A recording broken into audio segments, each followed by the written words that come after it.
This meeting, the joint meeting of the Finance Committee and the Board of Selectmen to order. We are in joint committee, the Wage and Personnel Committee.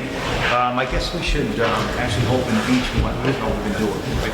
So we've done in the past, yeah. Yeah, all right. So I'll open the meeting for the Board of Selectmen. We have a quorum. We'll ask the Finance Committee to do the same thing. We do have a quorum. All right, good. So we are both ready. We're ready to go. So we already had the public hearing. Tonight we are trying to come up with a recommendation for town meeting on the wage and personnel issues and articles. Where do we start? We start with. Do you want to walk through the bylaw? Do you want to do that'd probably be the longest thing? Yeah, I think that's the best way. Agreeable. We'll start with just working our way through the bylaw. If anybody has any questions about it, comments, suggestions, changes, anything like that? Sounds good.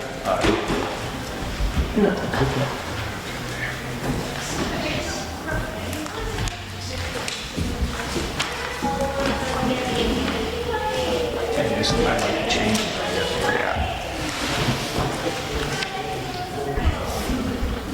Yeah. Okay. So I will walk through all of the changes. I will note that I did receive individual feedback from several members, and I incorporated that into the updates tonight. And if I missed any of your feedback, please let me know, but I think I got back to everybody. The first change here is municipal and school building committee employees. It's really a department, so this is just cleaning that up to be department instead of committee. Same change here. Can you just indicate which page you're on there? Yeah, so I started at page 1. So the only thing I'm going through is what's track changes. So you'll see it's been crossed out, and then there's a change, and some of them have comments. So page 1, nothing. Page 2 has that change from committee to department. Page 3 is the same. Page 4 has no proposed changes. Now I'm on page 5. And so this was excluded employees. Contracted employees aren't included in this. It's just not specifically mentioned. So we should specifically mention that.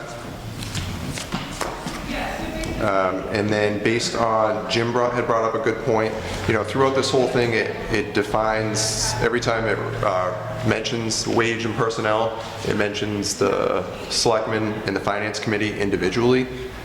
I think it makes more sense to just define what the personnel board ultimately is, and it's just comprised of both committees, and then we can just call it that throughout the bylaw, rather than saying every single time Board of Selectmen and Finance Committee. Now I'm on to, so the bottom of that, you'll see the public hearing aspect of it. The proposal would be to eliminate that public hearing aspect. So, and the thought behind that is ultimately it's just, it's an antiquated process, and if any employee, right, could submit every single year for a reclassification, potentially get an increase. So there needs to be more of a subjective, objective process of, and a reclassification should really be if there's a change in job or a change in the responsibilities of the position, and that's something we can take up on an as-needed basis, rather than having this public hearing that requires us in January, which this year we technically violated the bylaw. We were kind of busy with all the other things, didn't have the public hearing in January, so the proposal would be to eliminate that aspect of it. On the next page, again, this is just cleaning it up to say Personnel Board rather than Selectmen and Finance Committee. And they'll you guys would submit a report with recommendations of amendments to the bylaw to town meeting. So similar to what you do now, just cleans the language up a little bit in there. I'm on the next page, which is the grievance process. So most grievance process will include the town administrator as a step. Right now, the process is only 2 steps, which is unusual in what I've seen in other communities. So we added basically just another step in here. So step 1 would be to the department head, step 2 would be to the town administrator, and then step 3 would ultimately go to the Board of Selectmen.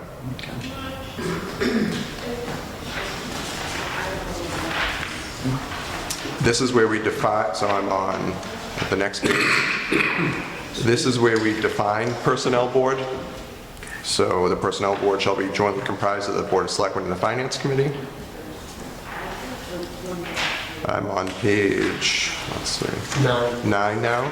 And again, this is just the language here, changing it from Board of Selectmen and Finance Committee to the Personnel Board for A through E.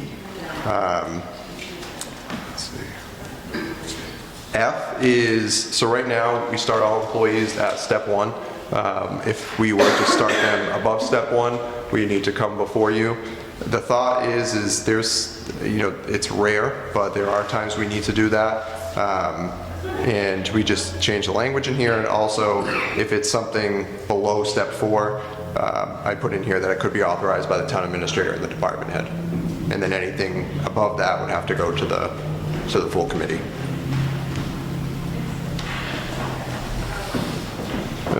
On page 10, this is, again, cleaning up the language in there for personnel board.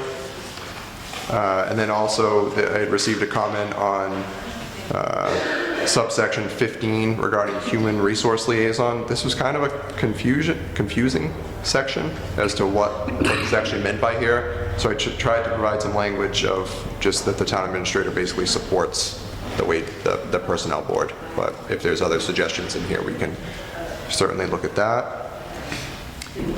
Under salary and wage provisions, again, this is just cleaning it up to be that the job postings are just submitted and reviewed by the town administrator. This is basically what we do now. We don't submit every job posting to this board for review. And then we're updating the posting methods. So, it doesn't necessarily make sense for us to post every position in what's listed here. Things have changed. We primarily post it on the website. We'll post some of the positions in the local newspaper, but I think a lot of times we're posting it in the paper just to check the box to follow the bylaw, and we're spending money to post it in the paper just to check that box. I'm on page 11 now. Let's see. So under D, just for the newly appointed employees, a 6-month period, just change this to department head and town administrator for the evaluation period. For increases, we've talked about this, and I anticipate we'll have further discussion on this. But based on the feedback received, what I've provided here is, so we have a 12-step system now. There was concern over the initial proposal of having every step require an above satisfactory performance evaluation. So the thought is the first 6 would be subject to a satisfactory performance evaluation. So as you make your way through the first part of the scale, and then as you move into the latter portion of the scale, you would need to achieve an above satisfactory performance evaluation. I just threw this out there for the discussion purposes. I think that's one of the sections we can dive back into in there. Page 12. I'm under promotions, change of position, subsection A. Instead of a 2% increase, I put 3%. The reality is, if you're getting a promotion or a change in position, I think a 3% increase is warranted. 2% isn't necessarily large enough to warrant you to want to take that promotion or increase. So I think 3% is more in line with what the employees would expect.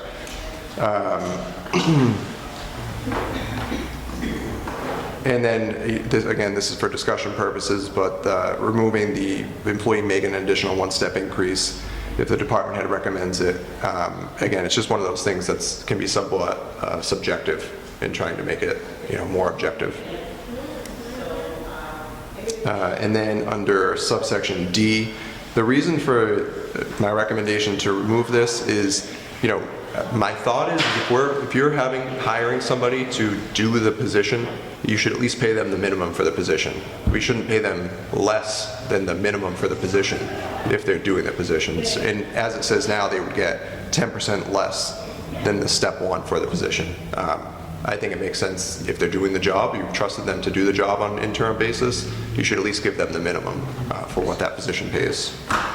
Cody, can I just say clarification? That's the same as the first step, or the step of the person they're filling in for? So that would be the first step. So the minimum for that position would be the first step. Yeah. For elected positions, it would have to be whatever the elected salary is at the time. Yep. Yeah. Okay. But for the non-elected positions, it would just be step one. Step one. Yep. Okay, thank you.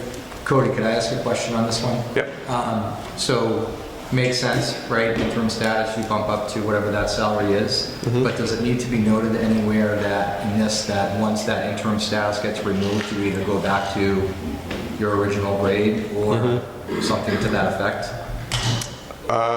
We can certainly put something like that in here, just so it's clear.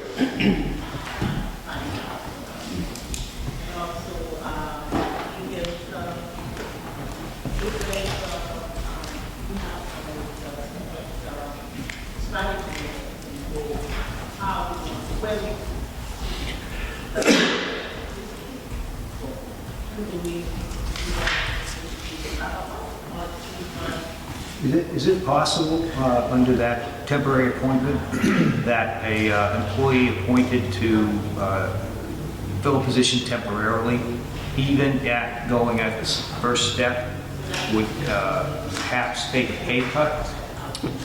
Thinking, for example, we've appointed an interim fire chief in the past, or would use a captain, who may be at the top of the captain's level, and that may be, would that be potentially a cut in pay for him? Because we wouldn't want to do that. No, so I think, by removing this, the idea would be, right, you go to step one, but you're not locked into having to do that less than 10%, where now, hypothetically, they could take a pay cut because the bylaw requires that you pay them 10% less. For any of the contracted positions, if you had an interim or acting, you should actually do a contract with them for the interim period, and you would say this is a 90-day contract or whatever it would be. So the salary would be set for those positions that way, and then for the other positions, it would be step one. And I think it's something, if they were already making more than step one, then we would evaluate and say, okay, well, yeah, they would need to get at least a 3% increase, or it probably would be a negotiation with the individual. That would be approved by the board. It just occurred to me, because I know we've done that with the fire department, I could see the potentiality of the highway department, for example. Definitely. The highway surveyor decides he can't make it or whatever, we need to put an interim in. Right. It might be somebody already on staff who's right at the top of the scale. Like, that's why you do that. Yeah, absolutely.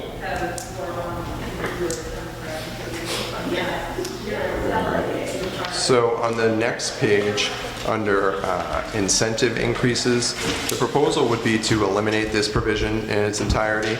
Right now, this calls for, you can see all the language here, but basically if you take a course that was approved by the Wage and Personnel, you can get a 1% additional increase in your compensation. You can get 2 of them a year. Again, I think the goal of the recent compensation and classification study was to make sure that people are, paid adequately within the range. And this, again, is one of those things that is somewhat subjective. And you have the committee reviewing and approving it. And I think it's just, we pay employees a full salary, and that is to do their position. And so it's just fair across the board that is inclusive of all of those things.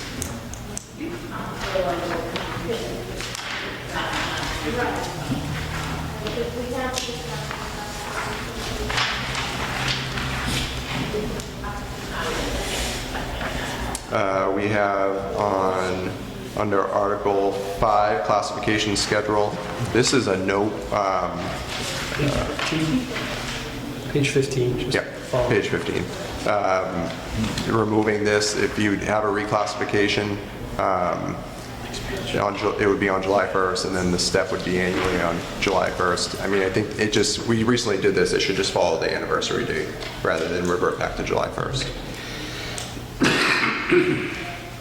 The wage increases are based on a 2% COLA. So I took the wages that were approved at the special town meeting for fiscal '24, and the proposal would be a 2% cost of living for the ranges. I am now on Article 6, which is leave.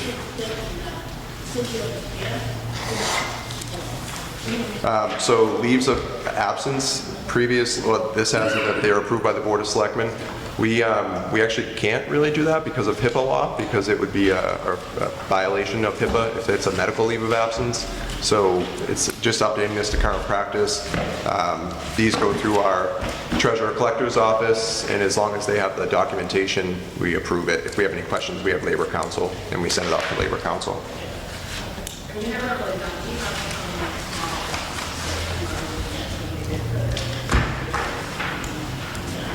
Okay, I'm now on page 20.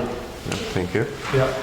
Page 20 under subsection C, which is right below the chart of vacation time. We had it so in former employees who return to service within 2 years. I think a year is more realistic, and this is based on the feedback I received from some of the committee. Now on sick and personal leave, subsection D. Right now, we cannot ask for a physician's note until they've been out consecutively for 5 days. This was a suggestion by our Labor Council to follow Mass General Law, which is 3 consecutive days that we can ask for a physician's note. Under subsection E, we currently provide 2 personal days for our employees. Part of the compensation classification study was they looked at our leave to make sure we're in line with other communities as well. This is one of the areas where we lacked. Most towns were at least 3 and some were 4, so my recommendation would be to up this to 3 personal days to be more in line with our comparable communities. And then the next page, it is all regarding the sick leave bank. So I had mentioned this previously, the sick leave bank in theory is a good thing as long as it's effectively managed. So you'll see it really just the change here. The purpose remains the same, to keep that sick leave bank, but rather than this 3-member voluntary board, which we don't have right now, it would just be, a record of it would be kept in the treasurer collector's office. And then you can see we get into, the town administrator would review the applicants submitted, and then we limit it to 30 days instead of 40 from the sick leave bank in any 12-month period, and then just the definition of 1 day. And then on subsection 3, it just defines that each case shall be reviewed on an individual basis. Establishment of the sick leave bank, that pretty much remains the same. Just for the fact, just remove that if it falls below 40 hours, that it basically stops. I think it just use it as it is, as it's in there, and make it available. I mean, the employees are the ones donating it, so it should be available to use. Under section 4, this is just so employees aren't donating all their sick time and don't have anything left. So previously you had to have at least 3 days. My recommendation was to make it a minimum of 5 days. And that way there, if the employee themselves gets sick, they have their own time to cover it.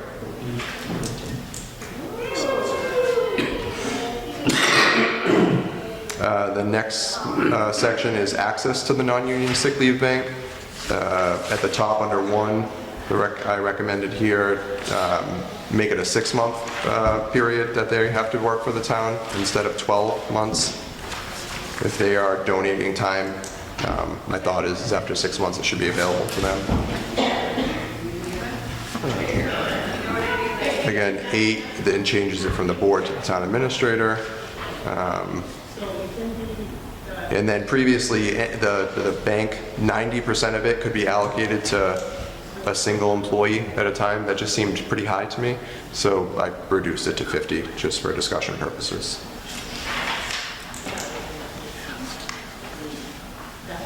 I'm now on to bereavement, which is 3530.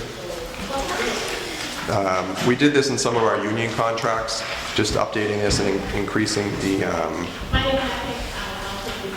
the bereavement leave. I mean, the reality is if you lose a member of your immediate family, 3 days is not very much. So, I mean, not that 4 days is either, but I think it's a little more in line with what we're seeing in other communities, and also is in line with our union contracts that we settled last year. So we increased both of those for immediate, non-immediate family, from 3 and 1 to 4 and 2. Now I'm under Article 7, which is physical examination. Yeah, this just cleans it up, so rather than going to the personnel board, if the town administrator deems it necessary for the protection of the town, that we can require it. Under training, this had been, you know, department heads were encouraged to have their staff attend 3 hours of training each fiscal year. 3 hours isn't very much, so I think we should increase it. You know, a department should really encourage their employees to attend, you know, sufficient training, but I think 8 hours is much more reasonable than 3. 3 really isn't much training on an annual basis. Now I'm under the Appendix A, the Group B, so removing the chief's clothing allowance. This is something, again, that's a contract employee, so it really shouldn't be defined in here anyways. If they're going to get a clothing allowance, that would be defined in their contract. Special duty officer, student officer, and police matron. So we didn't provide any sort of increase for fiscal 24 for these wages. So the thought was a 2% for 24 and then a 2% for 25. So basically take the fiscal 23 rate and then increase it by 4%. So that's what these numbers are representative of.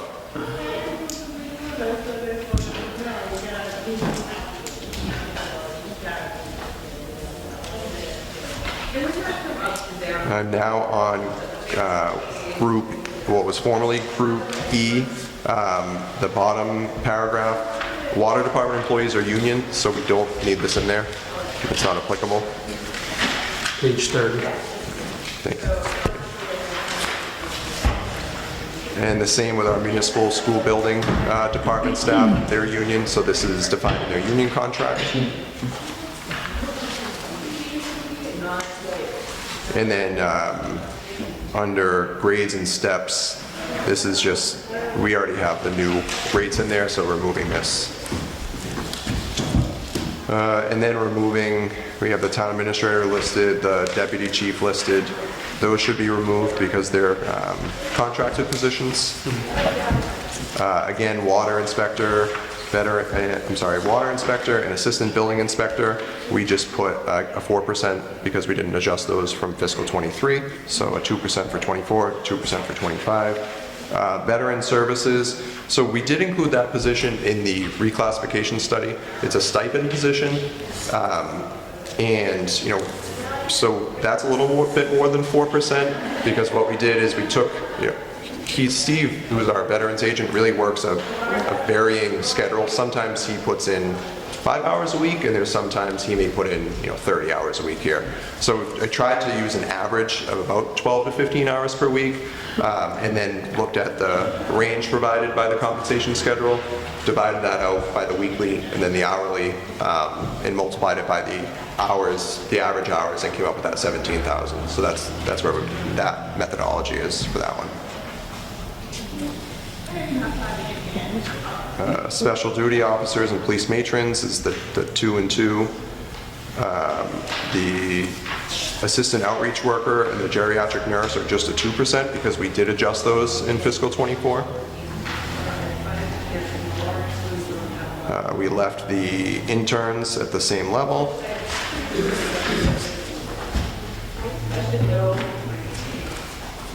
We removed the fire chief and the fire clerical because, again, those are the fire chief's contract and the fire clerical is already listed under the wage scale as the executive assistant. All of the call fire department positions, we did 4% because we didn't adjust those in '24. So a 2% for '24 and then a 2% for '25. The same for the parks and recreation positions. The recycling, labor and heavy equipment operator, we actually can delete that. I missed that one because that's included in the list of positions under the grades and steps. Cemetery superintendent, so you may recall what we did with this one was when we had the reclass done, we graded it as one position, so the highway surveyor and the cemetery superintendent, because it's always been that one position. So in order to get this amount, what we did was subtracted what we anticipate the elected salary being of the highway surveyor, and then the difference is the stipend for the cemetery superintendent. Inspector of animals and sealer of weights and measures is again that 4%, the 2% for '24 and 2% for '25. Okay, thank you. Anybody on the committee have any comments, thoughts, questions, suggestions? Yeah, I think we have probably a few that we definitely want to talk about the increases there, I guess. But just a quick question before we dive into that on page 3510, Article 4, I guess it is.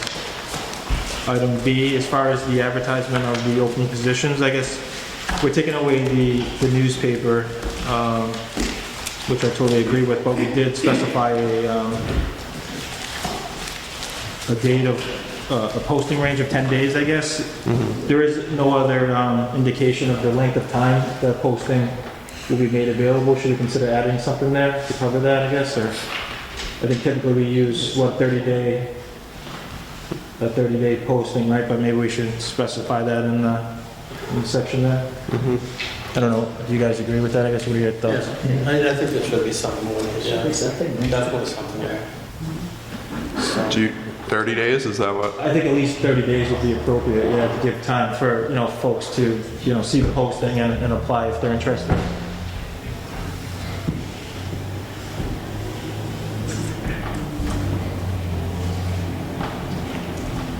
Is that, just curious, I like the idea, Todd, is that for paid listings too?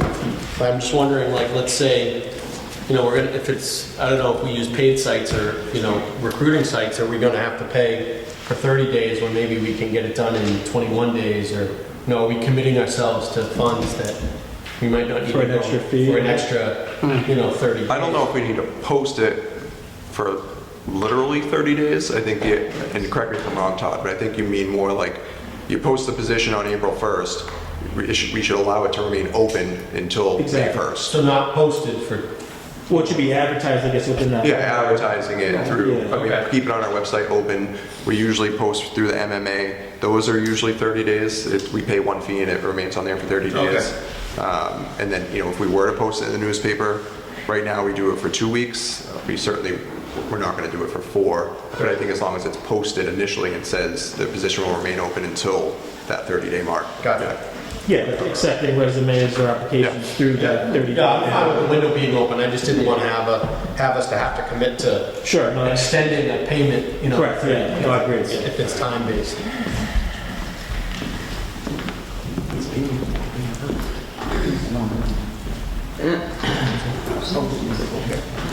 Anyone else?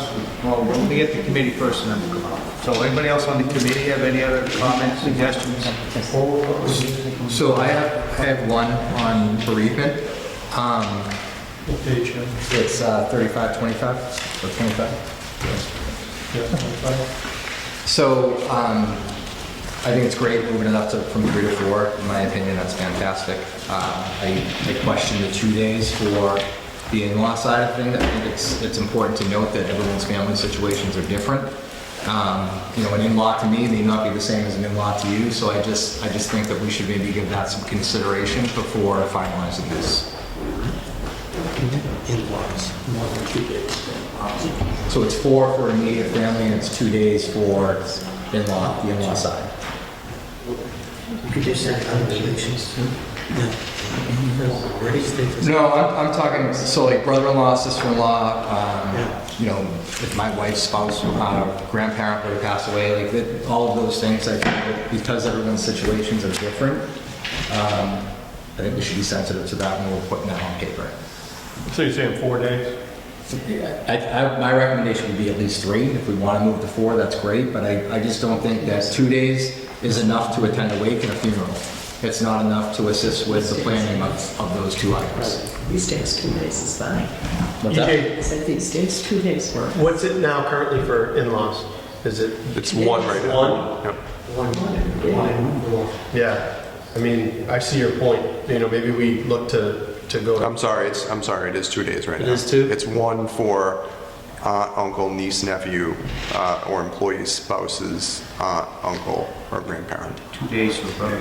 Yeah, it's 2 days for brother-in-law or sister-in-law. Yeah. You make it out at least 3 for that second category? I would recommend just moving that 2 to at least 3. That's my personal opinion. I just think that between, if there's travel time involved, if there's, you know, closer relatives that on the in-law side, in my opinion, that's something we have to be sensitive towards. What's the rest of the committee think? Yes, no? Any other thoughts? I don't know, it always seemed like every job I had, that was like the typical division of 4 days for, you know, immediate family, 4 days for extended. Yeah. So it just seemed like it was an appropriate amount to me. Nowadays, because everything Yeah. is done quicker. Yeah. Anybody? Jim? Frank? Well, I'm still a fan of just providing an allotment of hours to every employee to use however they want throughout the course of the year. Then you don't have to get into these types of decisions and, you know, adjudicate what is, you know, an in-law versus, you know, well, they lived in my house, right? In-law apartments, that kind of stuff. I'm fine with leaving it for 2 days. So what the consensus is 3 days? No? Yes? That's my thought. but That's that's EJ, five over there. 2, somewhere 3. How about this side of the table? What's that? Is it in line with union contracts? Cody, you remember our union contracts? Is that kind of what we did? Trying to remember. We didn't do 3 for in-laws. We increased it to 4 for immediate, and then 2 for everybody else, Right. is what we did. Yeah, trust. Yeah, that's typical. I'm good with 2, personally. Yeah, 2. Okay. We have a consensus on? Yeah, I think so. Yeah. Two's good. Yeah, I don't know. To EJ's point, you know, if I lost an in-law, I'm close with my in-laws, Vacation, you know, I don't know. Here's the reality today versus the reality 20 years ago, is that you have situations where a lot of these people who fit that category, in some cases live with that family, right? And if you're living with someone and they pass away, 2 days is not enough to put all that in order and grieve that properly. That's just my opinion. I understand that, but there's also a lot of vacation time in these numbers here. If you need more than 2. And there's a lot of personal time. But it says it says in here too, where bereavement shall not be charged back to the sick leave or vacation time. It's right in the bylaw. Right, but if they really need more than 2 days, if they're given, then they have vacation for personal time.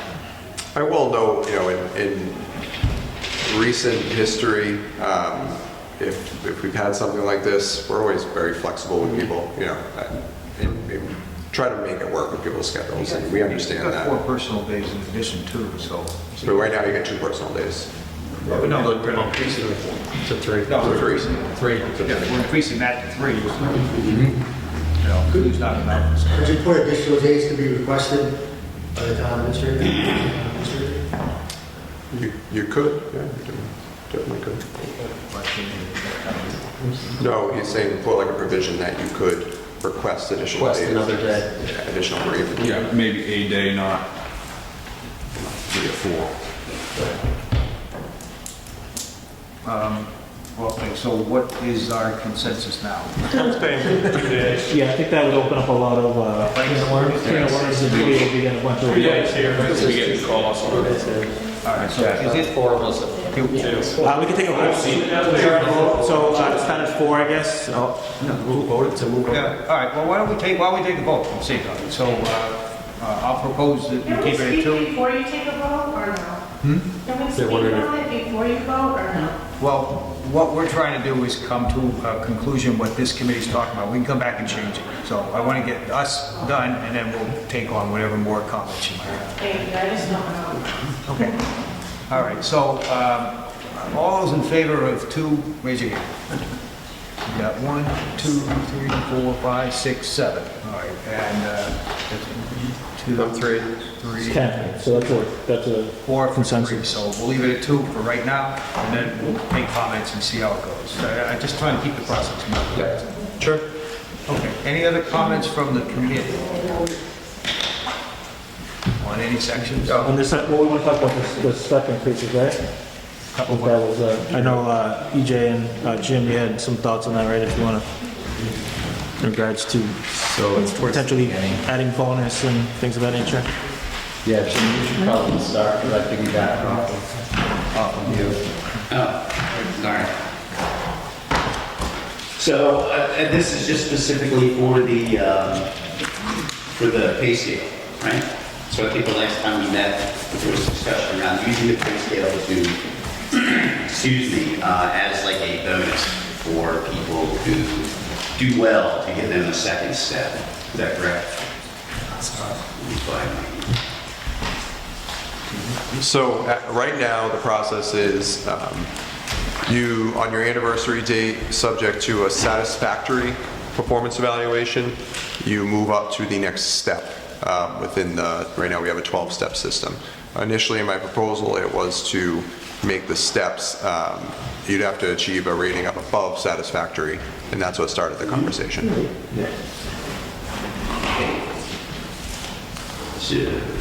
I just gotta find the email.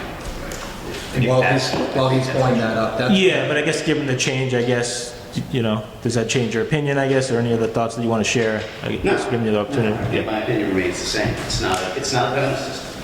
It was created, first of all, we spent a good amount of money on this study to have that done.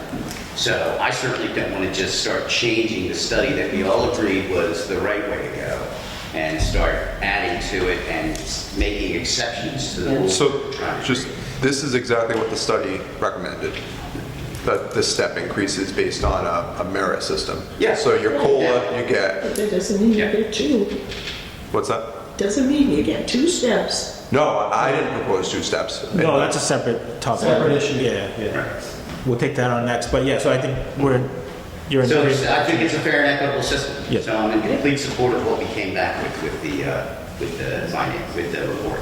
Perfect, yeah. And then EJ, was there anything else you wanted to add? I No, guess we same. did. Okay, all right. And we're talking about the last year, fiscal 23, 24's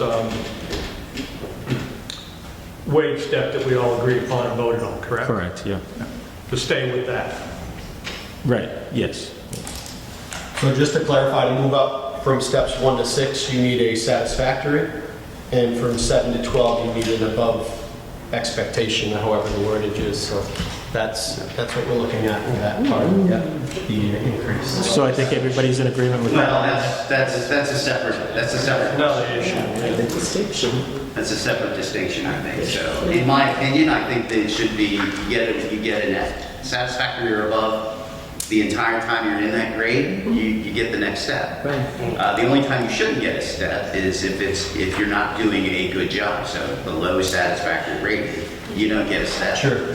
Right? Again, to my point, if we want to bonus people doing outstanding work, we need to, as a town, commit to that. Create a pool of money to pull from as a reserve fund and say, your department head, and it goes to Cody, and he said he did a great job, he did X, Y, Z, above and beyond. I want to give him a stock bonus of $500 to recognize the effort, right? I think that's fair, because then it's better for the employee to see that their effort is being rewarded. It's also, from a pay scale perspective, no employee can say that we're using the pay scale in an inequitable manner, saying we're giving people extra money or extra steps. Right, because that's how it would be viewed. That's how I would. you would change it to just have to meet expectations from step 1 through step 12. Satisfactory or above in that role, you get the next step. Because you're doing the job, you're a solid citizen. What's the rest of the committee think about that? There would be a change from what's been proposed? So just to clarify, Jim, so the step increase remains throughout. The bonus kicks in at step 7? No. The bonus is a whole separate thing. There is no bonus for doing It's a separate, good yeah. job. It's not part of the pay scale. Right, it's not part of the pay scale. So could you describe how that bonus structure would be laid out a little bit more? Well, that's something that we would have to discuss. But we don't have a bonus structure right now. No, but what would we envision that? I know we don't have it in place now, but if we're talking about making a decision that's in front of us based on an assumption that there could be a bonus pool put together, how could we? No, see, I'm not, so hang on for a second. I'm saying that the bonus pool is something that I would say is something we should consider, right? What we have in writing and what I'm saying is that the scale is grades 1 through 12, 12 steps all the way out. That guarantees you if you stay in that grade for the next 12 years, you're going to get a 35% increase from where you start to where you finish, right? You get a satisfactory or above every time your yearly review comes up. You get the next step. That's the reward for doing a good job through the course of the year. Now, if we want to discuss exceptional work at different points in time, that I think is a different subject matter, but that's not part of the pay scale. There should be no bonuses built into a pay scale. The pay scale is meant to be equitable and just to everyone who works here. So they see it as that, they come to work and say, I do a good job, I'm going to get X amount of money next year as long as I do a good job. I do a bad job, I don't get the step increase. Go ahead, Todd. No, I was just going to add, I think we made the decision to increase the pay scale, right, knowing that there's going to be some long-term challenges to fund those positions long-term, right? So, however, knowing that we made the decision to move forward with the pay increases because it was the right thing to do, right? We were losing employees and there was a huge divide from neighboring communities. I guess, but Cody, I just wanted to add, on the heels of that, I guess, was that part of the recommendation, I guess, for them from the study to make those, was it 7 and beyond merit-based, I guess, or what was the rationale? No, they in the study, they present that as an option, not for the 7 to 12, for actually every year from 1 to 12. Yeah. They present that as an option. I mean, they presented several options. That was just one of them.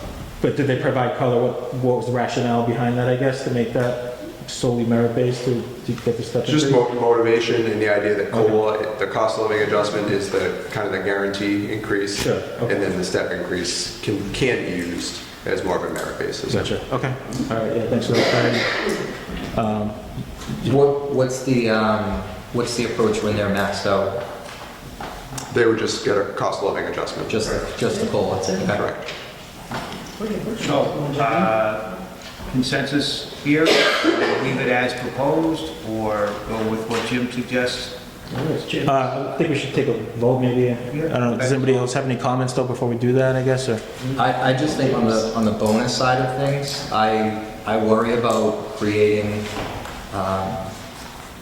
understanding it's not tied into what we're talking about here from a. We don't have a bonus provision anyway. I understand that, but the proposal to add something to that effect, I just think that's. but I don't think anybody's in favor of that. It's muddy waters, Right. all this program at this point. Correct. Yeah. Let's do this, let's just get a consensus here on whether to leave it as proposed or to go with what Jim suggests. And the difference being that above step 6, you have to have above expectations to get to the next step. What Jim's proposing is it should be meets expectations for every step. So let's go with a show of hands just on keeping it as is. All right, not Jim's suggestion, but keeping it as is. Can we do that? So we have a show of hands of that? Okay. Sure, I will go with that one. And can I explain? Keeping it as is, as written. Keep it as is. Keeping it as is. So above step 6, you have to meet above expectations. Just keeping it as proposed, as proposed that I sent out, or keeping it as current practice, which current practice is you get a step every year as long as you get a satisfactory performance evaluation. Well, let's Can I just ask make it clear. clarify? let's do it this way. So let's take Jim's suggestion. Do we, I'll get a show of hands, do we change it to, change what's proposed here to every step, you move to the next step with a satisfactory approval? Can I just ask a clarifying question first? Because we haven't got into the performance review template as well yet. So what's going to be the determining factor between satisfactory and above and beyond to, because what's going to prevent, I guess, a department head from just rating everyone above and beyond to therefore give them that step increase? And therefore well, it becomes a satisfactory. No, it's a good point. It's an issue we have now, and a lot of it is, performance evaluations stop getting done when people maxed out at step 6 and say, okay, where's the performance evaluation for this person? Well, we never did one because you only needed it to get that step, so it was checking a box. So part of the adoption of the updated evaluations, which were recommended by our labor council, is he would come in and provide training to all of our department heads. And then beyond that, my initial plan was to sporadically sit in and be involved with performance evaluations with various departments to make sure that and reviewing them all, to make sure that they're actually being done to a satisfactory level and there's attention and detail going into them. Because, so I think somebody had mentioned last week, performance evaluations are great if they're done adequately and correctly. If not, they're really pointless. You're just checking a box. So we want to make sure that we're using them as a tool rather than just checking that box. Okay. So just training and then just me being more aware and involved.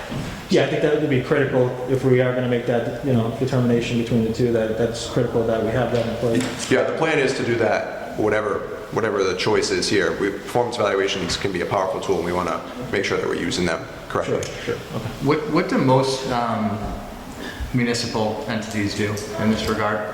Well, believe it or not, we're actually progressive in this for this one. It's probably 50% of municipalities that you just get that step increase. Yeah. You don't even need a performance evaluation. In recent years, towns have looked to add that in, that you at least have to have one for satisfactory, and then maybe 10 or 20% of towns have done, you need to go above to get above satisfactory. Yeah. Because in my opinion, I don't think increases should be tied to an evaluation. I think that managers should have the discretion to approach, town administrator, board of selectmen, finance committee, to request an increase for a specific employee based on length of service, job performance, and things like that. Todd's point is spot on. These things are great, but they're a lot of work for the managers to complete. And in a lot of cases, the employees should also be doing self-evaluations to help the manager with that process. And it's such regardless of how structured this is and whatever training that goes into it, that doesn't prevent people from just doing what's right by their employee. And I think that's the risk with tying an increase to a performance evaluation. I think on one hand, in a broad sense, some positions don't have a whole lot of opportunity for exceeds expectations, right? I mean, if your job is to, drive a truck, and you show up on time, and you drive your truck, you do what you're supposed to do, and you get it back and don't get in accidents. I mean, how do you exceed expectations? You drive 2 trucks. Be very subjective, to figure out. So Right. It could be very subjective. My experience as a manager outside of this, usually you can't mark everybody as high performance. Usually it's supposed to be a very small group, so then you have to pick and choose between, okay, well, both of these guys did a great job for me this year, but I can only pick one, and so he doesn't get to move another step up.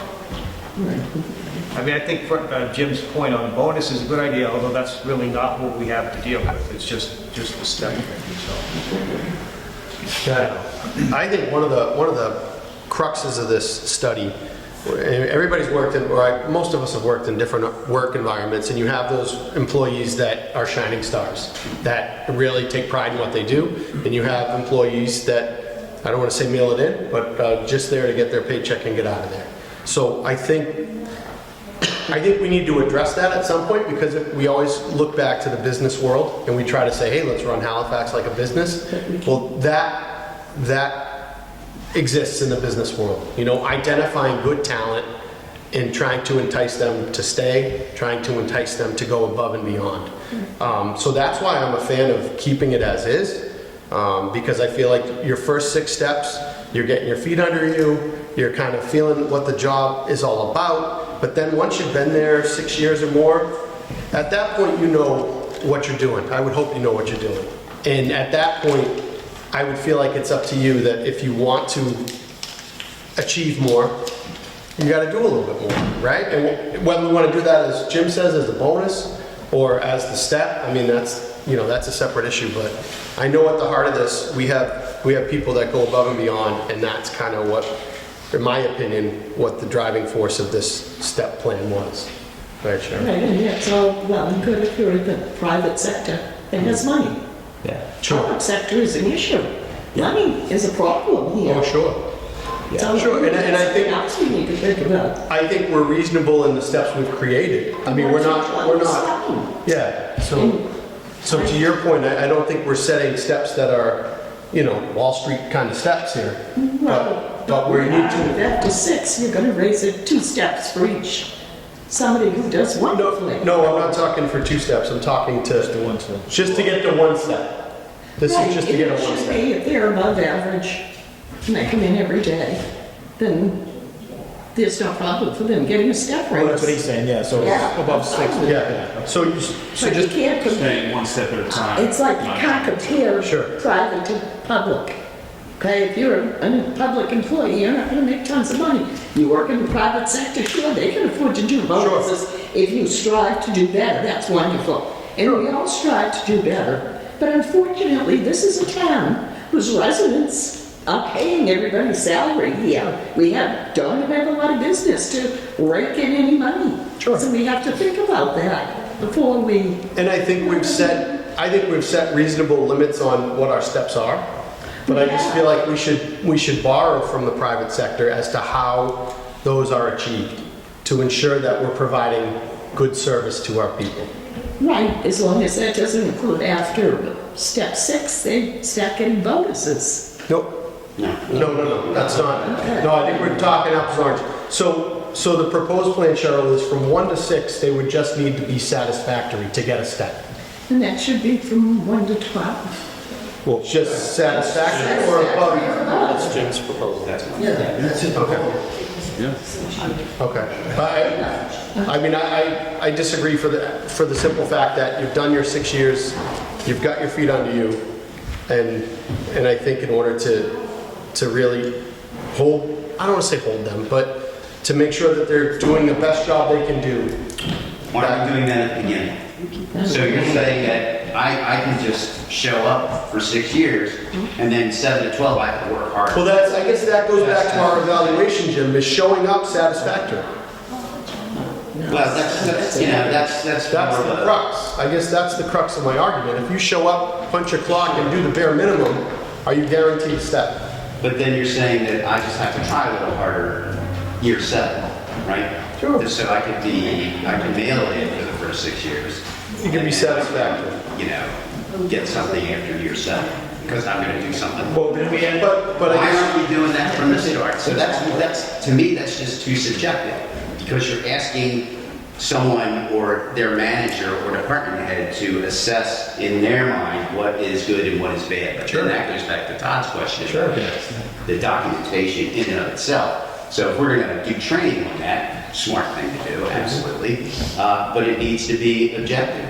Again, the grades and the steps should be equitable to all parties who enter into a contract, in theory, or an employment with the town.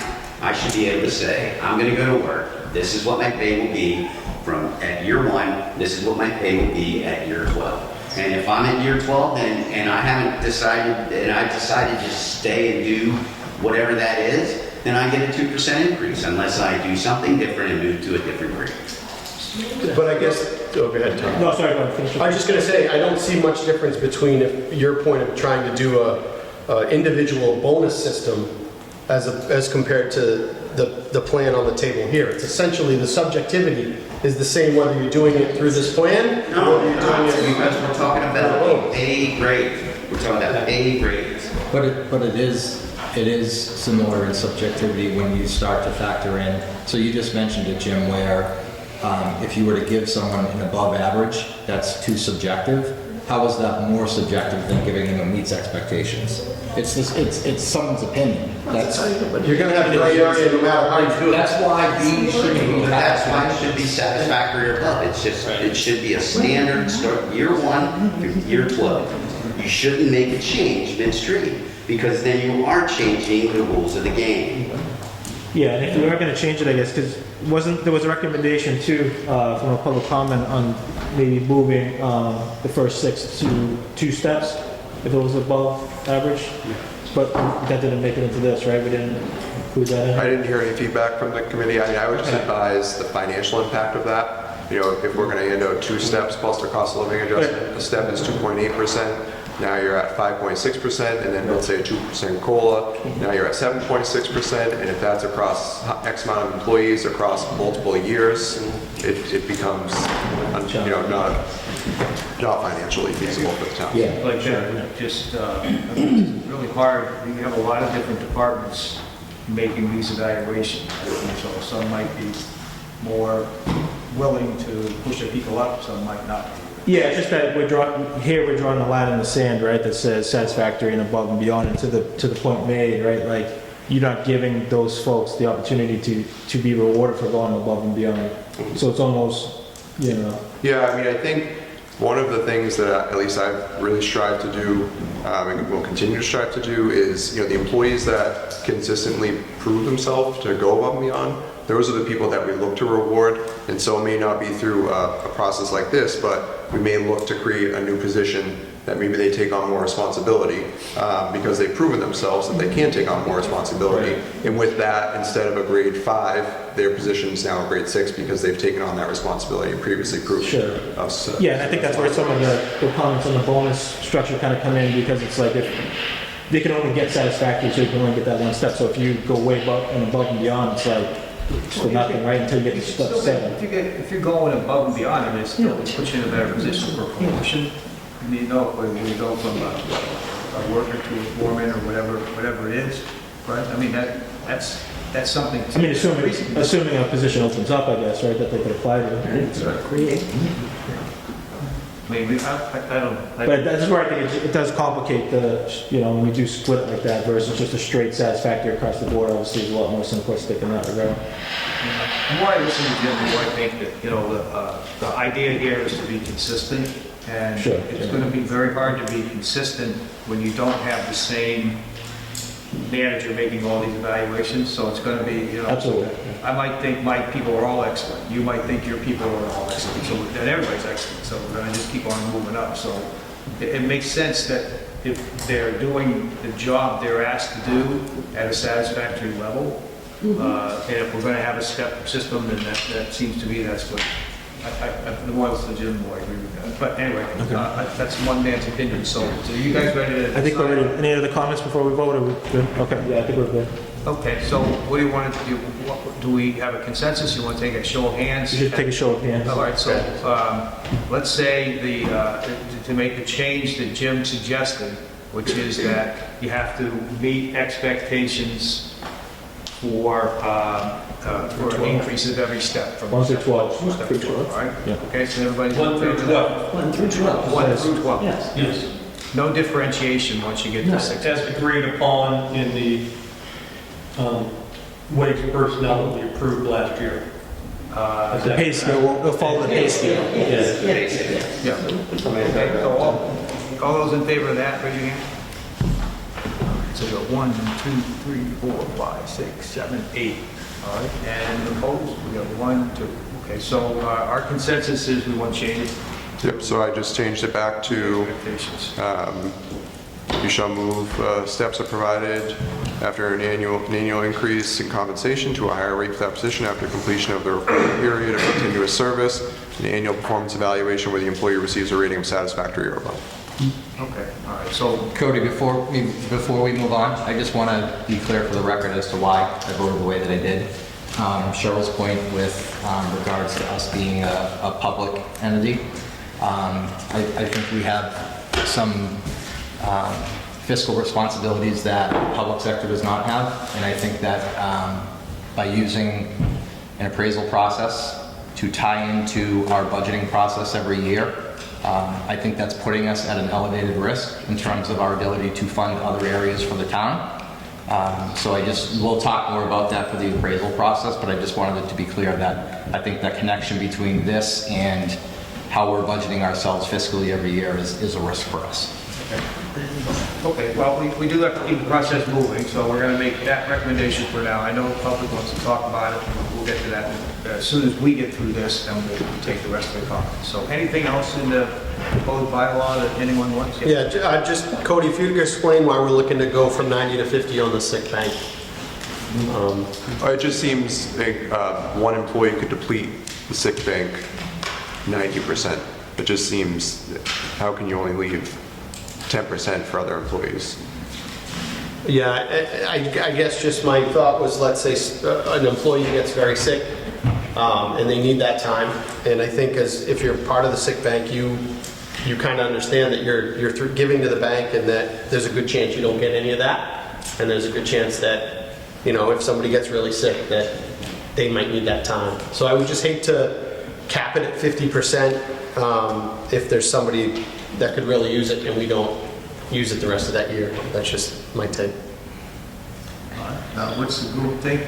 Well, you agree with Jonathan, change it back to 90 or leave it at that? Can I ask how often does it get used? Well, nothing right now because it doesn't really exist. If there's no board, there's no, it has No requests. Yeah. There's been a request, but we don't have any way of administering it because it hasn't really been followed through. Okay. What's the consensus here? I agree with how it is right now at 50, but also to Jonathan's point, maybe we can have some language in there that says, exceptions can be approved by whatever process we deem necessary. But I think the expectation that you can burn it down to 90% is well noted, Jonathan, but situations do arise where we might want to extend that ability to people. But it shouldn't be at free. Anyone else with comments, one way or the other? Yeah, and I would agree with that. I think we should allow for exceptions based on the discretion of the town administrator, I would recommend.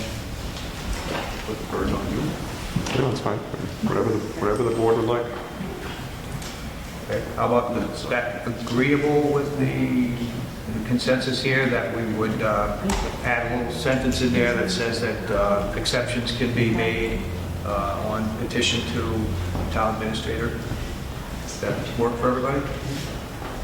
Okay, let's put that in there. Okay, anybody else, anything else on the proposed bylaw? No, don't think so. All right, so as far as we're concerned, we are at this point on a consensus on this. Now, we have comments from the audience. If you folks would just come on up to the microphone and our Sandy's going to give us a Here we go.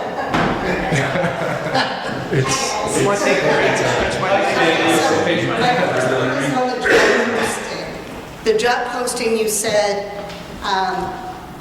it has to be posted for 30 days. Okay, so my assistant resigns. She might give me 2 weeks, she might not. Sometimes they just walk out. I have to get a job description and a posting together. This is not always done within a week. Now it goes into the paper and it's posted. And now you're asking me to keep it on there for a full month before I can interview. And then the interview process will take a couple of weeks. I'm up to like 2 months without an assistant because it has to be posted for 30 days. If we say it has to be posted, I mean, right now, 30 days is to our advantage because we can't get people to apply. But back in the day, it used to be a 2-week posting would get you 30 applications. So I think putting a limit on it in the bylaw is a mistake. What would you recommend? I think putting a limit, saying you have to post it for 30 days is a mistake. Okay. Have to post it for 2 weeks, can post it for more, something on that idea. But saying you have to post it for 30 days and that you can't hire anyone until that posting is done, it just prolongs the amount of time that you don't have an employee.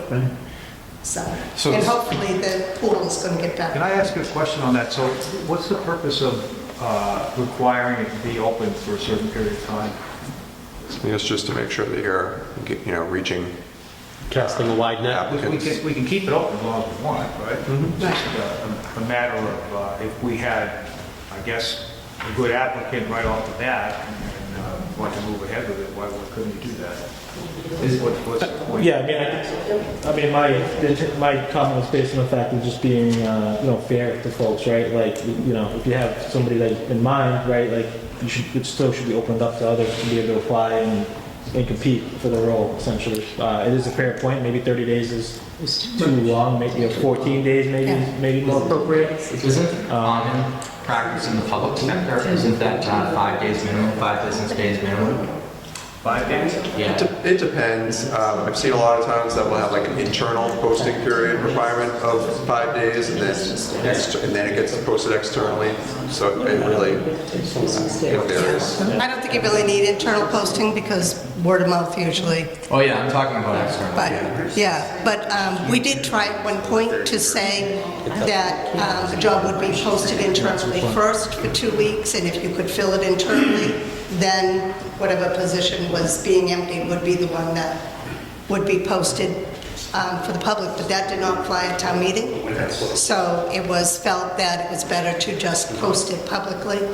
But I still think a 2-week amount of time is enough. Leave it open more if you need it, but It's just, now I'm calling out people, sorry. where is the bylaw written that says you can't interview until day 31? Oh, we just, Well, it's not that you can't interview, but that you don't want to, like, Take someone.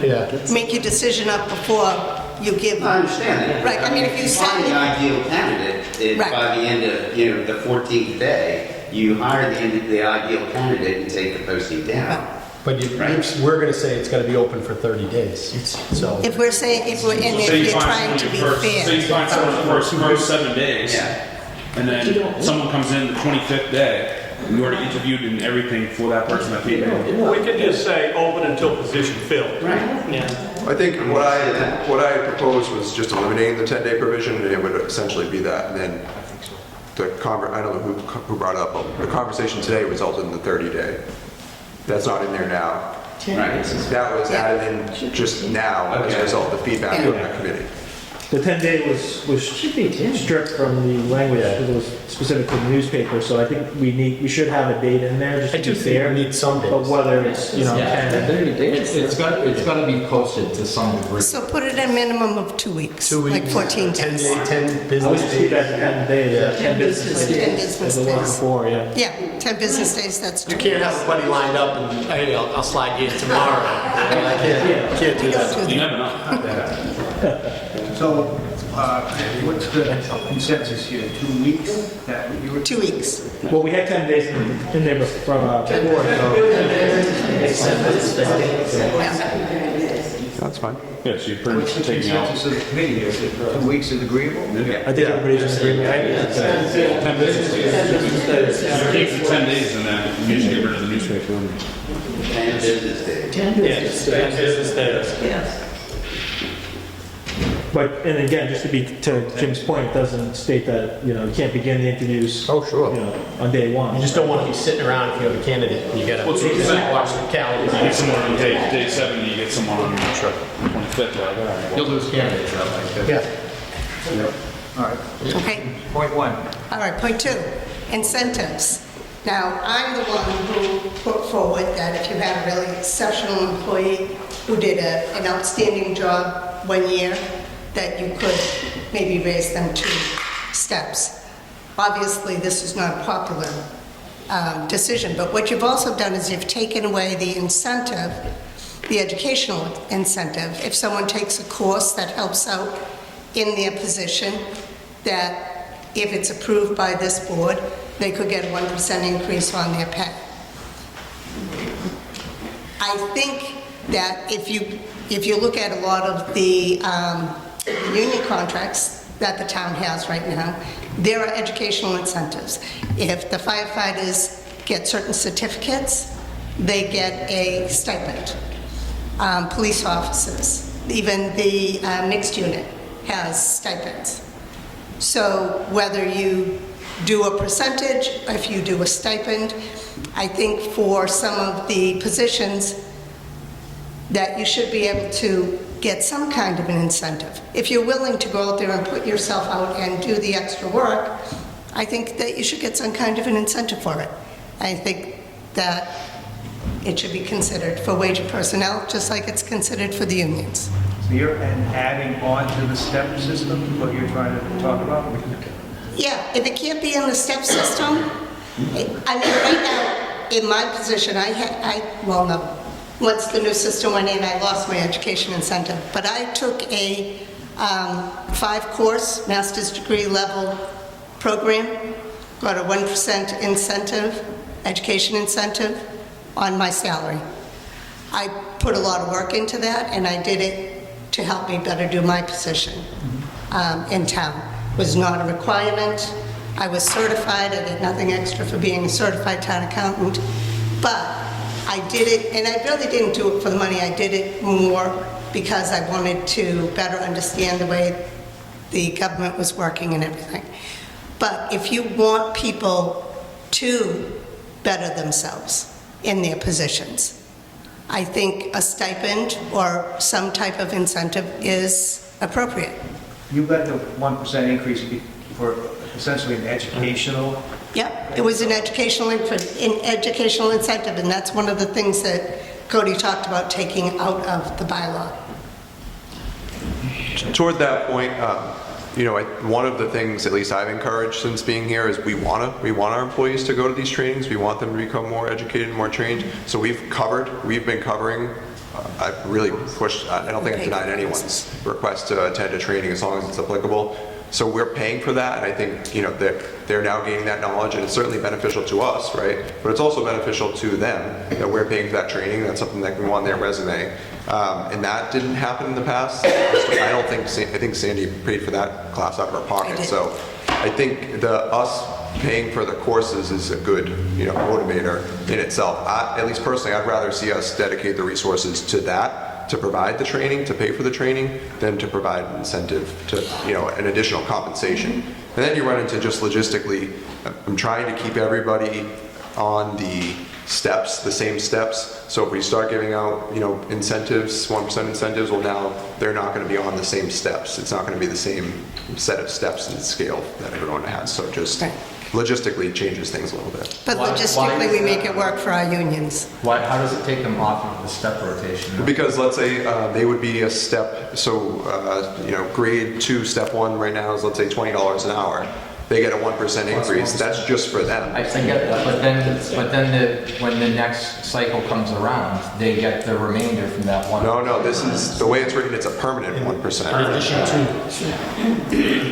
I feel that if the town is paying for the educational benefit of the employee at the town's expense, and the town is also paying the employee to take that training to better themselves and better for the town, I feel is an even thing. I don't feel we should be giving extra money just because you took an 8-hour educational class. Well, to me, it comes back to our evaluation process, right? So like to Sandy's point, you're going to go and take all this extra class work, and it's great, and you're going to be a better employee for the town of Halifax.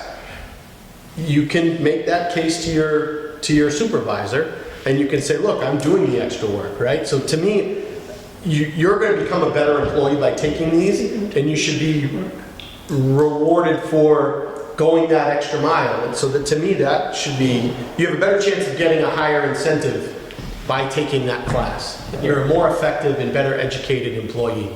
So that is, I think, you increase your chances of getting some sort of incentive by taking that. I don't know if we necessarily have to tie it strictly to education, but to Cody's point, if they're educated in what they're doing, then they will be better for our town. So to my point, it's just I don't think we need to tie it to education, but you can use those education classes to make a case for rising the ladder. So what would you do? I think we need to look at, need to look at our review system and doing your review. And in your review, that's why I was in favor of making it for exceeds expectation. You know, you're going above and beyond because you are taking these classes. You are working on bettering yourself and being a better, more effective employee in Halifax. So if somebody wanted to get exceeds expectation, maybe they would take that class. You know, and that would show in their review, that would show with their supervisor, and that would help make their case to rise up the ladder. That's at the heart of what I thought we were going to do. Yeah. My idea is basically trying to make it more equitable for the wage and personnel employees in line with the union employees. Sure. All right, so right now we offer this to our union employees. Not this exactly. Not all of them, I know. And our union employees have specified certifications that are applicable specifically to their jobs that are laid out in their contracts. And that could be the same for Yeah. the town employees. Well, some. I just don't know how For you, some, yes, I'm not for sure how some. you lay out every single applicable course for every position, non-union position. Well, if it, So this is why I feel strongly that, if you can't tell, that increases should be tied at the manager's discretion. Because I view, my personal opinion of the review process is it's more of like a development plan. You're laying out a foundation for your employee over what you would like to see them achieve over the course of the next year, in addition to reflecting back on how they performed the previous year. So in that review process, you should include some type of discussion that talks to them about the development opportunity that they have. So Cody, you mentioned like how are we going to identify? That's up to the manager to do as the person who's completing the reviews, right? But you have to have some substance in the review process that you can clearly measure. And if it's too subjective, again, this is why it should be manager's discretion. one of the weak points to that is that we have no human resource person. So the manager, it depends on the strength of the manager and the willingness of that manager to go forward for their employee.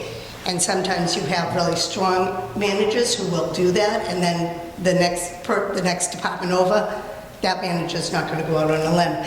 So if you did something like what you were saying, it would be the manager has to get it approved by the town administrator.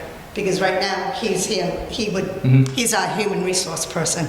So that person, the manager would have to prove it to the town administrator, who would then either bring it to the board or in some way, so that makes it more equitable.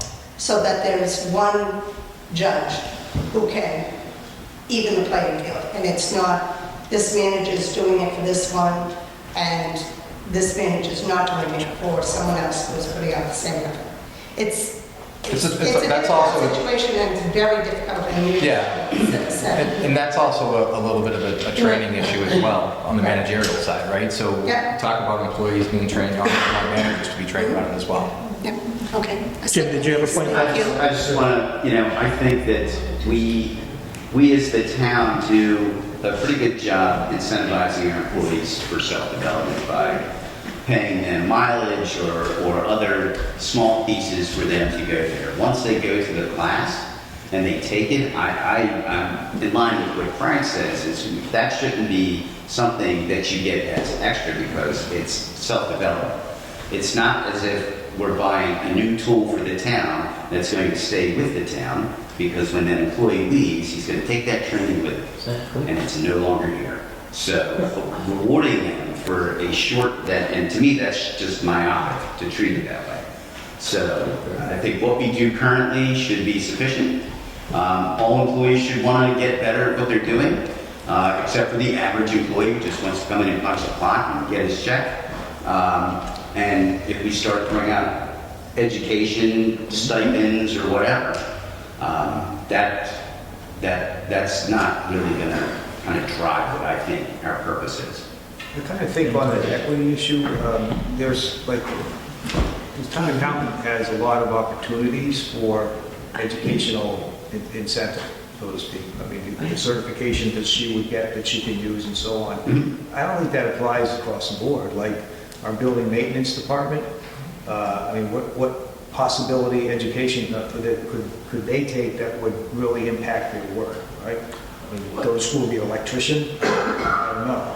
You know, it just, to me, that's really a subjective, a really difficult to make it fair, so I'm going to essentially agree with you two guys. I think that, you know, if the town is going to pay the employee to go to school and going to pay for the transportation back and forth, pay for the hotel if we have to, and pay for the course, I mean, that's good for the employee in the sense that they build their resume, if they're looking to move on, it's good for the town. While they're here, we get better work out. That's my yeah. Before you do that, Sandy, is that? Mary Ravenese, 98 Clyde, Bosworth Road. I just have a question. So with the cost of living and the step every year, every employee is basically going to get pretty much 5% a year? No, because the only way you would get a full 4.8 would be if your anniversary date was July 1st, because you're not seeing that additional step until your anniversary date. So hypothetically, you may see an employee who, if their anniversary date is right towards the end of the fiscal year, they're not getting that 2.8% until, let's say their anniversary is June 1st. Now they're not getting that 2.8% until June 1st. So they get the 2% July 1st, right? And then that additional increase wouldn't be until whenever their anniversary is. That will wait until their next anniversary. So it will be within that year, they'll get an additional 4 point, whatever, from their year until their next year. I'm just trying to figure out what your percent increase will be pretty much for a year. It varies for every position. If you annualize it, it varies for every position depending on when you would get that. But the idea is you get a cost of living adjustment, which we're proposing 2%. If you get a step, every step is 2.8%. And what is the dollar value for just this next upcoming year for everybody to get a step and the 2%?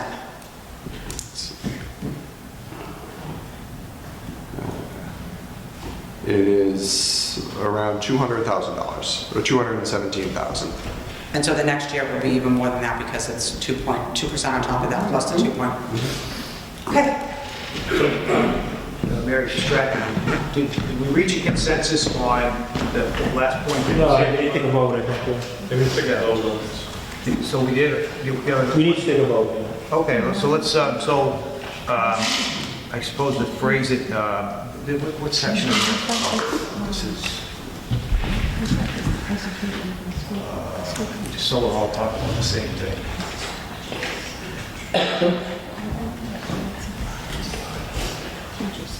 3520 incentive increases. Okay, so the proposal is to eliminate the education incentive.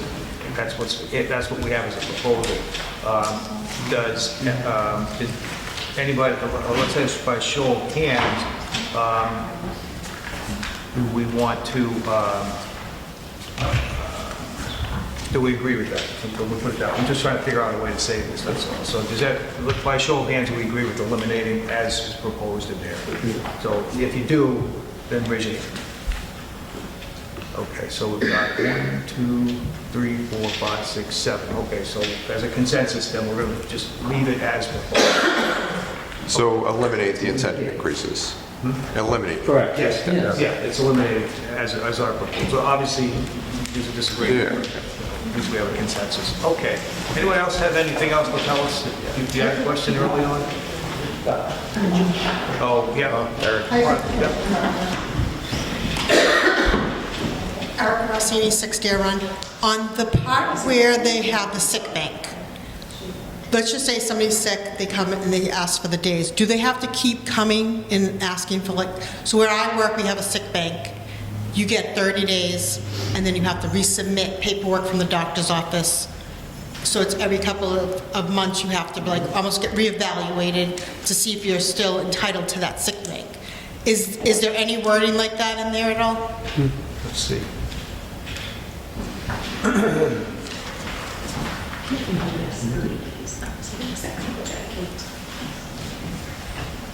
And the other thing that's in ours is that if you have to be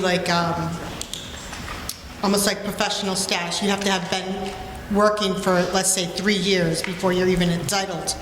to take anything from the sick bank. 6 months. Yeah, 6 months. I think that's in there, but I think it says 6 months is what the proposal was. Yes, that's what you're. 6 months. Yeah.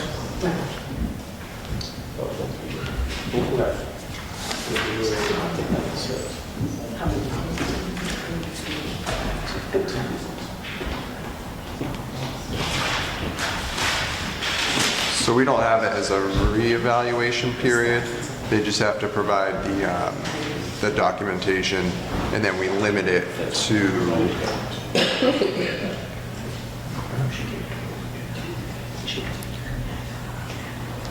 And do they have to have taken, like in ours also, you have to have already taken all your personal time and all your own personal sick time and all your everything before you can actually go to the sick bank? yeah.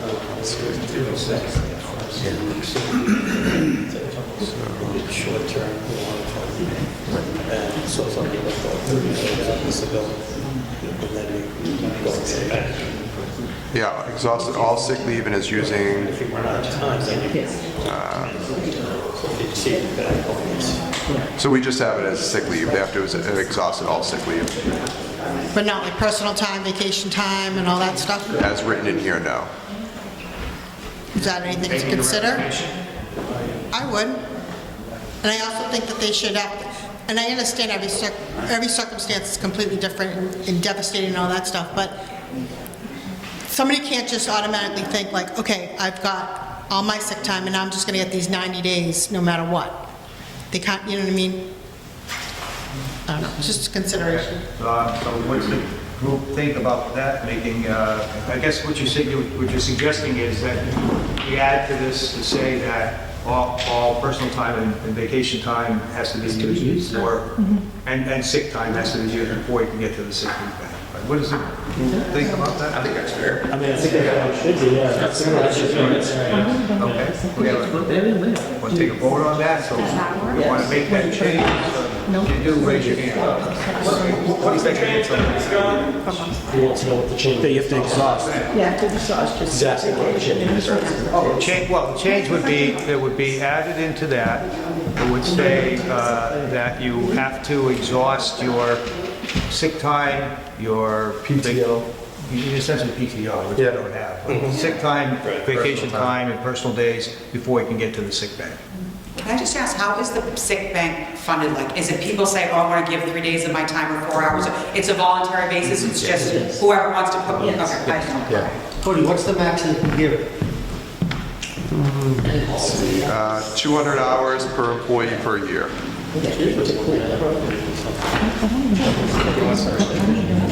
Honestly, I mean, I don't want to cause any more discussion. It seems to me that sick banks should be administered by a different organization, like the employees themselves, since it's The there. problem with that, we had that, but it stopped. Nobody was doing it. Nobody wants to be the bad guy. I mean, if employees aren't willing to administer it, then I don't want to mess it up. Yeah, I mean, that's, if that's the case, I mean, it may be worth considering just removing it completely. Because if it's not, if no one's overseeing it, we had this recently, someone was looking to potentially utilize it, and I looked at the bylaw and I said, well, we don't have a 3-member board, and then we really had a hard time finding the records of even what was left in there. So it was, Did we ever get to see how much was left in there? I do not have that number. I mean, see, one of the things that's bothered me about this whole sick bank thing is the fact that there's a lot of, right word would be, well, I'll say discretion, but I don't mean it that way. On the town administrator, pressure on the town administrator, you know, somebody says, oh, you know, I really need that extra time, and so it's up to him to make the decision, but he'd be making that decision since it's not, the sick bank is not our town's money, it's the employee's money, right? That employee gave the time in, and we've accounted for it. That's part of our accounting, and we've accounted for so much sick time in total. It just seems to me it ought to be administered more by employees. Could we include language to that effect, that it would be handled by the employees and? That's how it is now. That's what it says now. Could they do like a vote system? Could they do, instead of doing the 3 panel? Now you're putting it into everyone else's hands. But we're removing- You can't use that. But we're removing us, we're letting the employees decide for themselves. So we still have to keep record of it, we still have to track it. We could say that. So what recently happened is a good example of it. We just, at some point dissipated, and who's ultimately responsible, because we had this 3-member employee committee. I don't know. I don't know what the answer is. I think if it, yeah, we need it, because at the end of the day, it is the town's sick time. We grant it as the employees, but it is still the town is granting that as a benefit to the employees. No, I didn't mean to add. No, it's a good Nice go, John. thing, but, so let's get back to what was suggested, that we add to this, that before you can get to the sick bank, you have to have exhausted your own sick time, your vacation time, and your personal days. So we have an agreement on that? Yes? Anybody say? Let's take a vote on that. So we can make that change. Okay, does anybody else have any other comments for us? Anything else for us to take into account? Yeah. Yes, come on up. It's a couple things. First of all, I actually agree with John, I'm sorry, I don't know your name, about the bereavement time. I believe that, you should give your employees a little bit more time, bereavement time. And I just say this knowing, personally, I just recently went through it. It is a very difficult time. And I just think that you do need some more time. I'm trying to...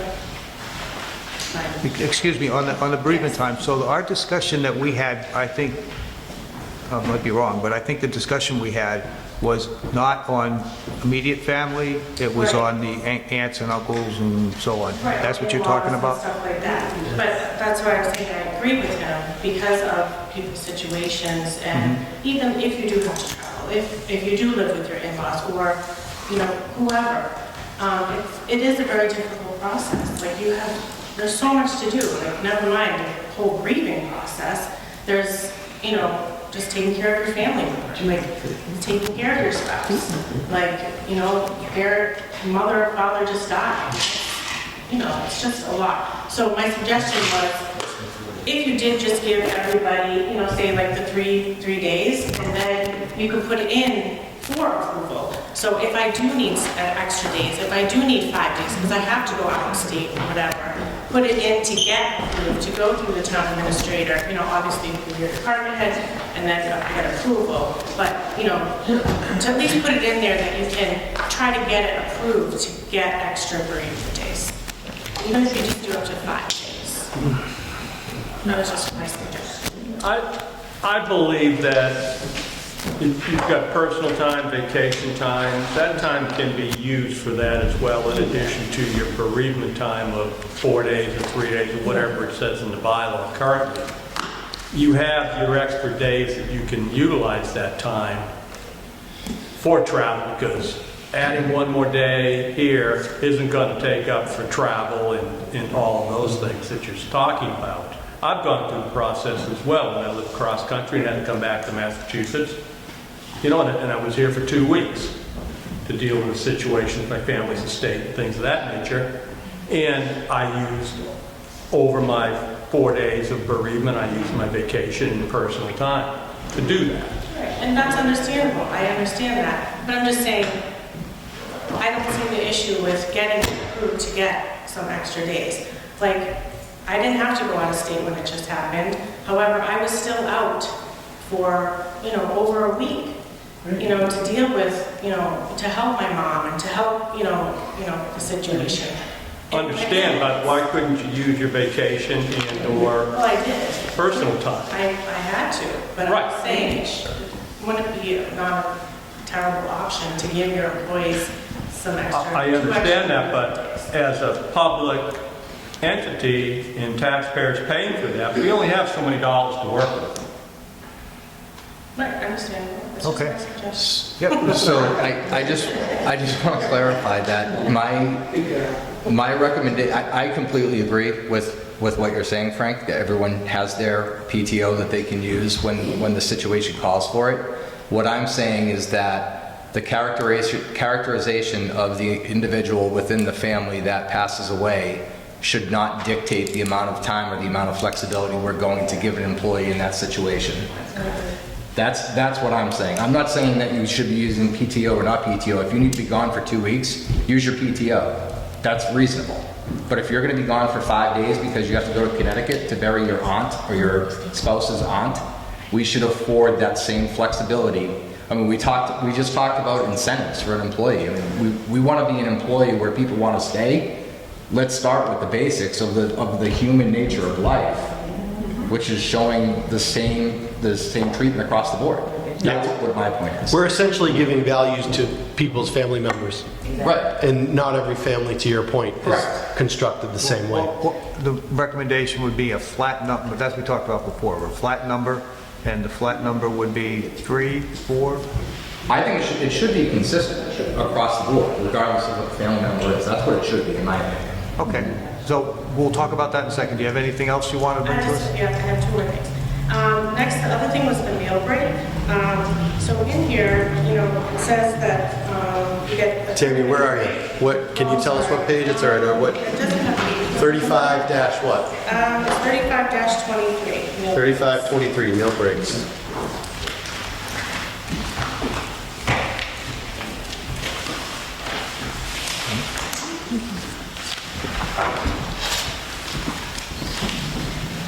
There you go. Meal breaks. Okay. Got it. So you have the 30-minute break, which is fine, even though it goes by like I open my lunch and it's already time to do that. But you don't have the on Tuesdays. We're here for 11 and a half hours. So I mean, should that be in there like an extra like 15 minutes? I think, one of the things, and I've said this to departments before, is, if somebody wants to take like a 15-minute break, that's fine. We do afford people a paid 30-minute lunch break, which is very rare. Usually breaks are not paid, lunch breaks in particular. So my thought was, if you want to take an extra 15 minutes, that's fine, but I don't think... I knew that. I just didn't know if it had to be in here. It seems like everything else is in here. I wouldn't recommend it, just because the 4-day schedule here at Town Hall is a benefit to the employees, and we're already providing the half-hour paid meal break. But again, if it's something you guys would like to include, This would have been reviewed by, I suppose it should be reviewed by whatever labor council that would tell us if we're following state law, right? And that's what this gives us, right? That this is what state law. I mean, you're entitled to a certain break after a certain period of time, but then you should follow that. Yeah, absolutely. I just didn't know if it had to be there, that's all. I'm doing it. All right. You're doing great. And then just my last thing is about the holiday. So when the holiday, falls on the days that we work, since we only get paid for the 8 hours. However, most of the days we work 9.5, so we're having to make up an hour and a half each holiday. And yes, we can use our vacation or personal time and stuff like that, or we have to, make up the time. But if the holiday also falls on a Tuesday, that's 3.5 hours now that I have to use personal, vacation. I just don't understand why, if a holiday falls on my day, like on Monday, and I'm scheduled to work my 9.5 hours, why can't I get paid the 9.5 hours for the holiday? I would have been here anyway. So it's technically really not costing the town any more money. I would have still been here. If it falls on the Tuesday, and if Joe works 12 hours on Monday and the holiday falls on his 12-hour day, he can pay 12 hours too. I don't understand why we only get paid 8 hours. What section 13, huh?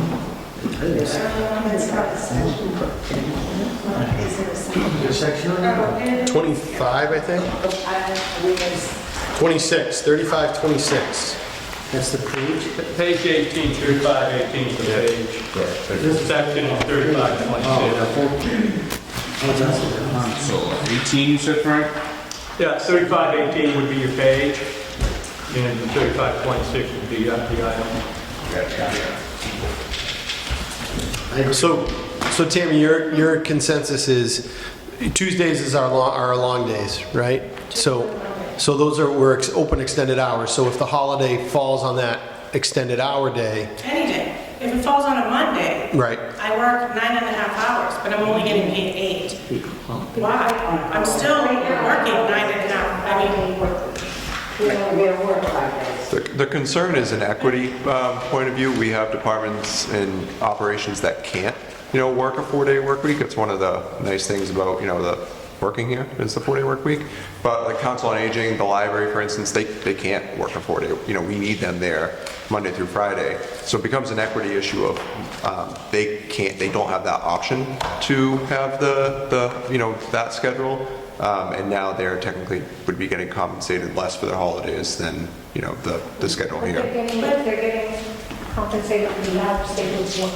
right. I'm not asking for extra time or extra money or extra anything. I'm just asking to be paid for what I would have gotten paid if I did work that day.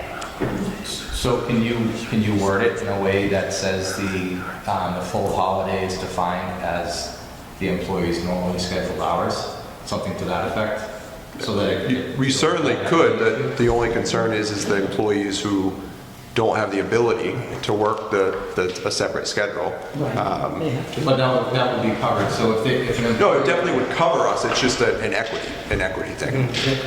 Because they don't have that option. Right. So somebody's holiday, they get 10 hours off, and another person gets 8 hours off. So You worked a 10-hour day, and I understand I worked an 8-hour day. You would still get paid your 10 hours, and I'm still going to get paid my 8 hours. I don't want any extra time. Sure. I just want to get paid for my hours I would have worked anyway. It's, falls on a holiday. I think Sandy has something to say about this. I was going to ask, so if a holiday falls on a Friday, then you don't want to get paid for that holiday? Correct. Because you don't work on that holiday. So the holiday falls on a Friday. I know, but this is what I'm saying. Tuesday, So we get Veterans Day. Veterans Day is November 11th. If Veterans Day is on a Friday, you would get no money for Veterans Day. But otherwise you would get that anyway. Oh, that's a good point. It's the same thing, just spread out. Still making up all those extra hours. On On a Tuesday, making up 3.5 hours. I've heard this concern, and the point of view is it's a benefit to work a 4-day work week. And the other option that I presented is we go to a 5-day work week. We go to 5 8-hour days, 8:30 to 4:30, and then that way this isn't an issue. And I presented that in a survey to the employees, and they overwhelmingly chose the 4-day work week.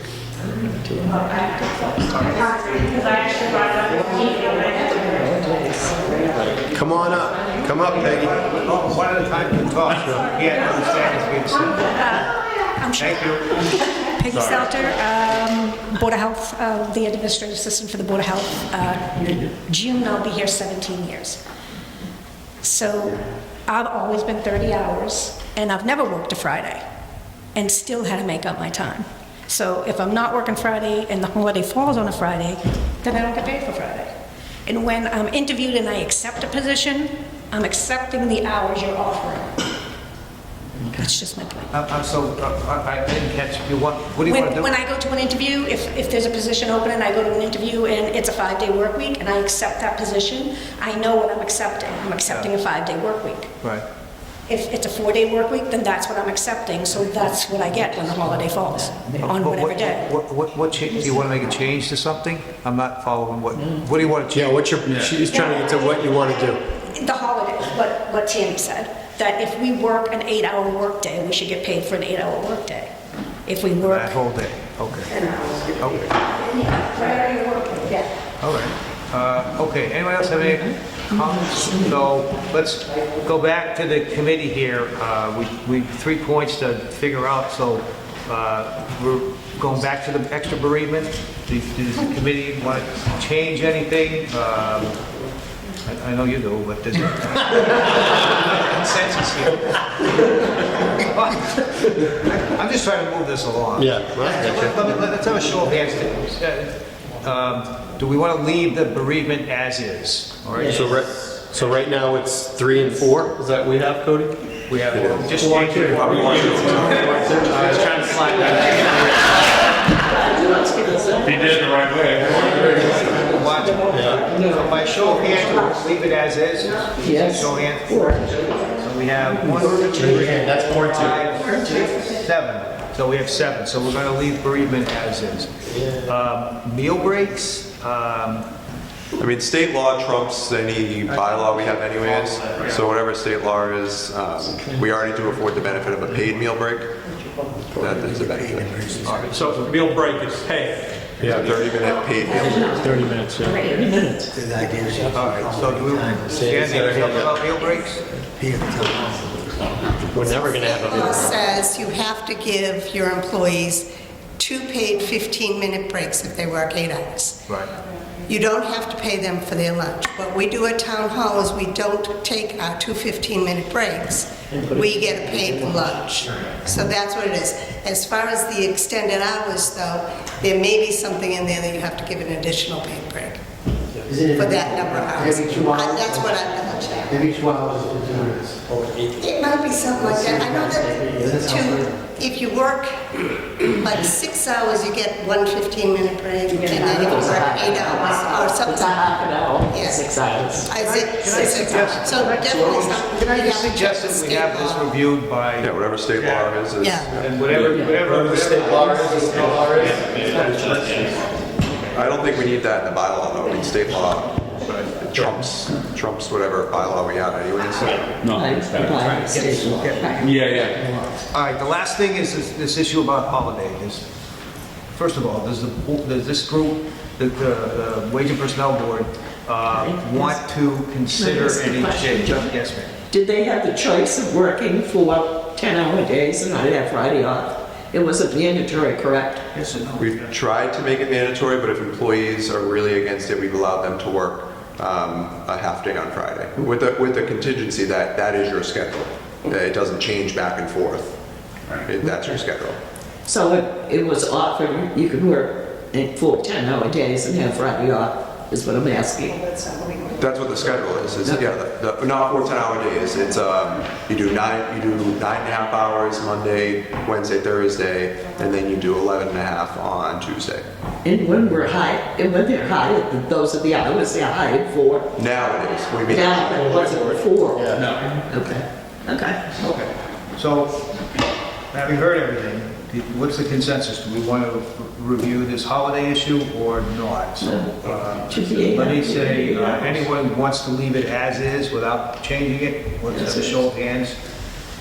So we got 1, 2, 3, 4, 5, 6, 7, 8. Okay, so we're going to leave that as is. Okay. Now, again, this is an advisory committee, so we're going to make this proposal in town meeting. If you want to get up at town meeting and try to change it, you're certainly welcome to try to persuade the crowd. But we're trying to make our best judgment in terms of what we're going to propose. So, not meant to insult anybody or make you feel like we're not taking it seriously, because we are.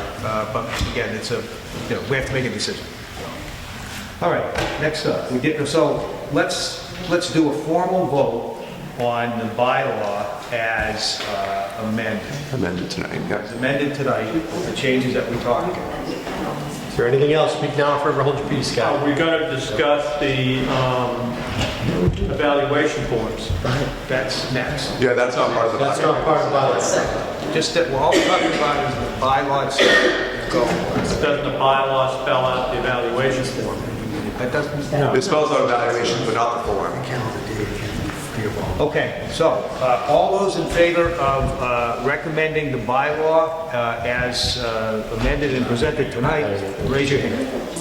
So we have a unanimous vote on that. I swear, guys. All right. So let's move on to the next thing, which would be the evaluation.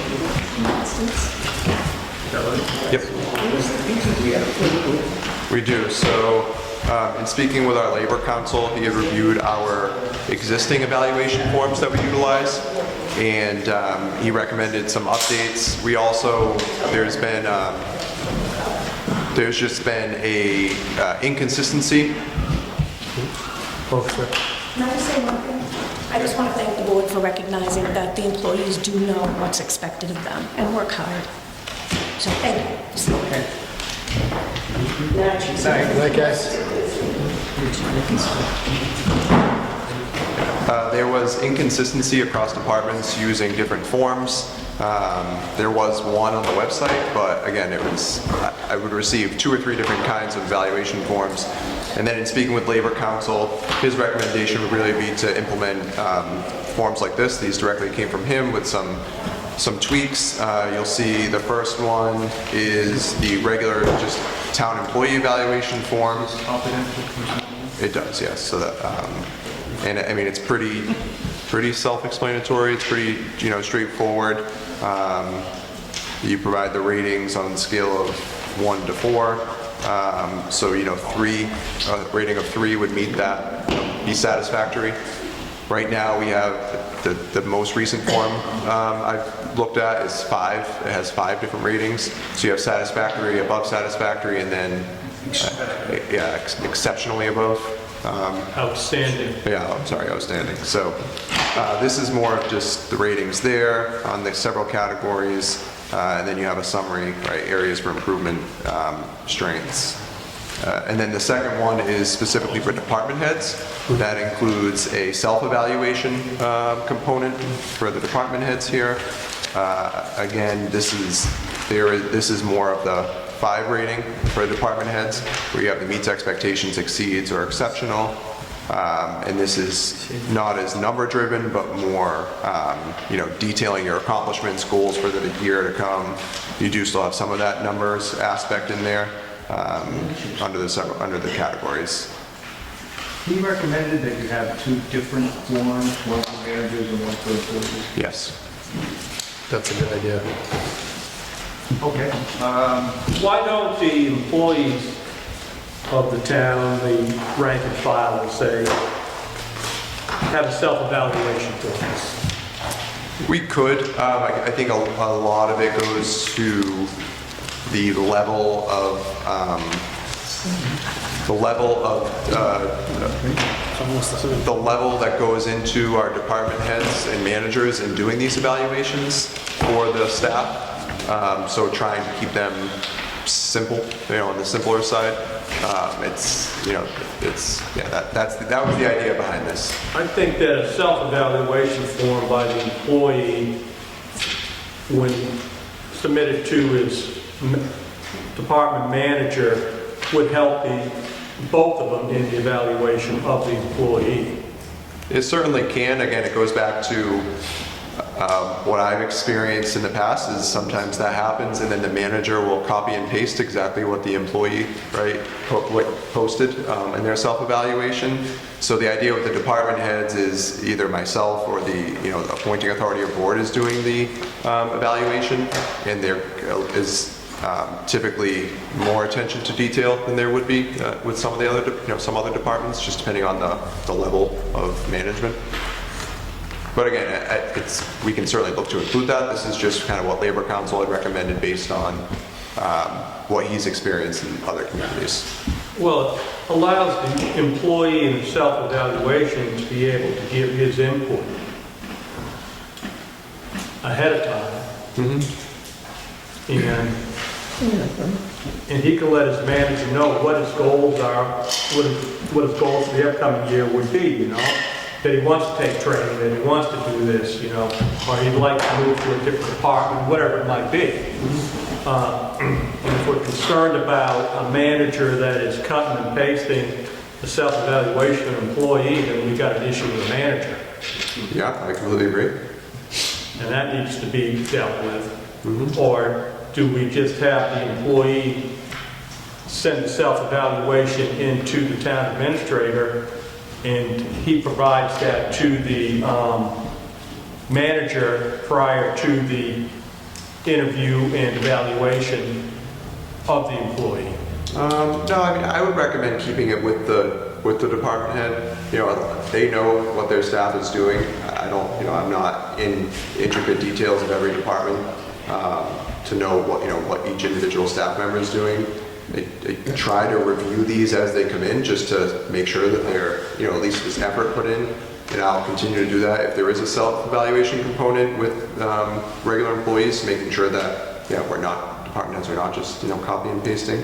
So yeah, it's certainly something that can be included if you'd like it to be. Yeah, I've worked with self-evaluations in my previous life with the employees, and they worked out very well, because you understood what the employee was really looking for ahead of time. And it also made the employee feel good about what they were doing as well, because they're setting their goals too, not just telling somebody what their goals might be, or the manager saying, well, I want your goals to be this and that. So we could implement a component where the, maybe not necessarily a self-evaluation, but for staff, it's, you work on joint goals, accomplishments and goals. I like some of that. A few months ago, I did an evaluation, and it was on department head, and I did a self-evaluation. I had them just complete actually the form, the same one I did it, and then we sat down, I reviewed it ahead of time. And one of the challenges was, I thought they were a good employee, satisfactory, got above satisfactory in several categories. They rated themselves at the top for every single one, and then it felt like more the whole time going through, when you disagree with me, you don't think I'm a good employee, and no, it's not at all the case.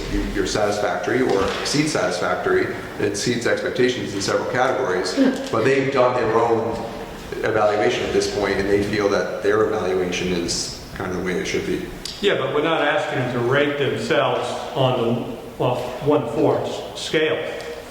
We're just asking them to fill in the blanks here about what their goals and achievements are for the coming year. Yeah, so that's what I was referring to when we could do like that, goals and achievements, rather than a full self-evaluation. Right, correct. Just a little one-page one here. For the departments that we're proposing. Yeah, this is pretty good for the rank and file as well. I think it is. Sure. Yeah. I think it allows for them to be able to communicate more effectively of what they're looking for going into the next year and trying to develop their skill set going forward. Like a guy that's working a shovel might want to learn how to become a backhoe operator, Yep. and be able to go and take training for that and get his accreditation so he can learn to operate a hoist and stuff, or get a CDL driver's license or whatever it might be. Absolutely. So are you suggesting, you're not objecting to the evaluation form for the employees, you're just suggesting that there should be another component to it, that would be the self-evaluation? Yeah, I think the employee should do a self-evaluation of themselves. I think it's a good tool to have both for the employee and for the manager. Okay. I think, or at least be able to have a section in there for commentary, because I think that's one of the big differences between the changes. There's comment section, but it seems to be more geared to the supervisor and not the employee, so that's kind of missing. And then also, in the end here, the areas for improvement, I think that's a great opportunity to either maybe create an additional section, or within there add a specific component that speaks to goals for the following year, as to like objectives, whether they be like additional training, things of that nature that address the areas for improvement, like not just states what we are, but what's the what are the key milestones to accomplish those. Yeah, so we could look to literally just include the self-evaluation form from the department head one into the regular staff one. Maybe if that is something that you guys are interested So do we have a consensus on that? Does anybody object to adding that self-evaluation? It's for all employees, right, across the board? All employees self-evaluation? So just one comment on the self-evals though. I think it's important, my recommendation would be to have a section in here as well where the employee can identify their areas for improvement or the weaknesses. It's not captured anywhere, but I think that's an important conversation between employee and manager that needs to happen. Is that sort of what Frank's talking about, right? Like some sort of a form that the employee filled out? It's just the self-eval. There's just no question that talks about weaknesses. It's all about strengths. Yeah. All right. Any objection to that? No, I think that's spot on, yeah. That's good. Make that change. Yeah. All right. Anybody else have anything else about evaluations? Well, for right now, we only do one, right? We do one a year. To me, that seems way too long of a Should time. be a check-in or something. There has to be, I mean, if you look at like private, and I don't want to keep going to private sector, right? But a lot of companies, I don't think we need to go quarterly, but let's say you go over something and then a month later, something big happens, you're not going to do an evaluation or a check-in for a year? Like, Well, to me, it seems like we're tying it strictly to the monetary step system and not the performance, right? Like, I feel like we need to have a check-in system because you don't want anybody to hear their shortcomings at their review. Should be no surprises. Right. Exactly. That's bad management if they're hearing their shortcomings at their year-end review. So I feel like to help our employees and to make sure we're giving the best service we can give, at least twice a year. I think, I see what you're saying. My concern is, good management is you're regularly meeting with your employees. It's something I push in department head meetings. You should be having staff meetings with your employees, one-on-ones with your employees. You know, this is areas of improvement, concerns. Nothing should be a surprise in these performance evaluations. And if that's not happening, then again, that's a management aspect from the top down that we need to make sure department heads are following through and having those meetings. My concern with having formal multiple evaluations a year is again, I don't want to go back to checking the box. And if you're doing it twice a year, I'll be happy if we can get this once a year for right now because it's not happening right now. It's not happening once a year right now. So I think just if we can get department heads to check in and have regular meetings, which a lot of that does happen, then that's just good management to make sure people are updated. And maybe it doesn't need to be as a formal evaluation as we do at year end, but maybe a simplified version that we can touch on strengths, weaknesses, open-ended questions, one sheet even, just to check in. Don't even call it an evaluation, call it a check-in. A one-sheet check-in to make sure that the manager and the employee are on the same page. I support what you're saying, John. I think that's absolutely the correct way to do it. And I think it should be formalized at the 6-month break. Because if you're going to go at 1 year and set goals for an individual, you should come into 6 months and say, here's what we said you were going to do in June. It's December, where are you at against that? And it's either what's going on or what's dragging you down, or great job, you're on track to be where you need to be in the next 6 months. Right. And then everybody signs off on that and you're back, you go back to work. And that would help eliminate upset folks at the end of the year. Right. That would say, wait a minute, I thought we were both doing on the same page. Well, you have that notarized check-in where, hey, no, I explained to you needed to do X, Y, and Z, or I think you're great, you're on your way. So I think it would alleviate a lot of anxiety and a lot of maybe anger at the year-end level. I would agree with that. So to the discussion that we just had about not wanting to add the additional paperwork throughout the course of the year, because it is a lengthy process, could we incorporate a goal-specific section to the review process? So at the 6-month mark of the year or a quarterly mark of the year, this form can drive that check-in conversation, and you have the measurables on the goals that you can use to marry up to their current performance. So you're not creating new. So it carries along with the process. Yeah, yes. The answer is yes. We can do whatever the board's pleasure is. I'm hopeful. So we're working on a new financial system that has an HR module, and part of that, like I'm sure a lot of you use ADP or some other systems, and they have performance evaluation systems, and it pops up every 6 months. These are the goals you establish. What's the status? And so it's logistically a lot simpler. We can definitely look to implement something like that in the interim on paper now, and we'll make sure. I'll try to make sure there's compliance. It's just with the paper aspect, it's hard for me to make sure there's that compliance.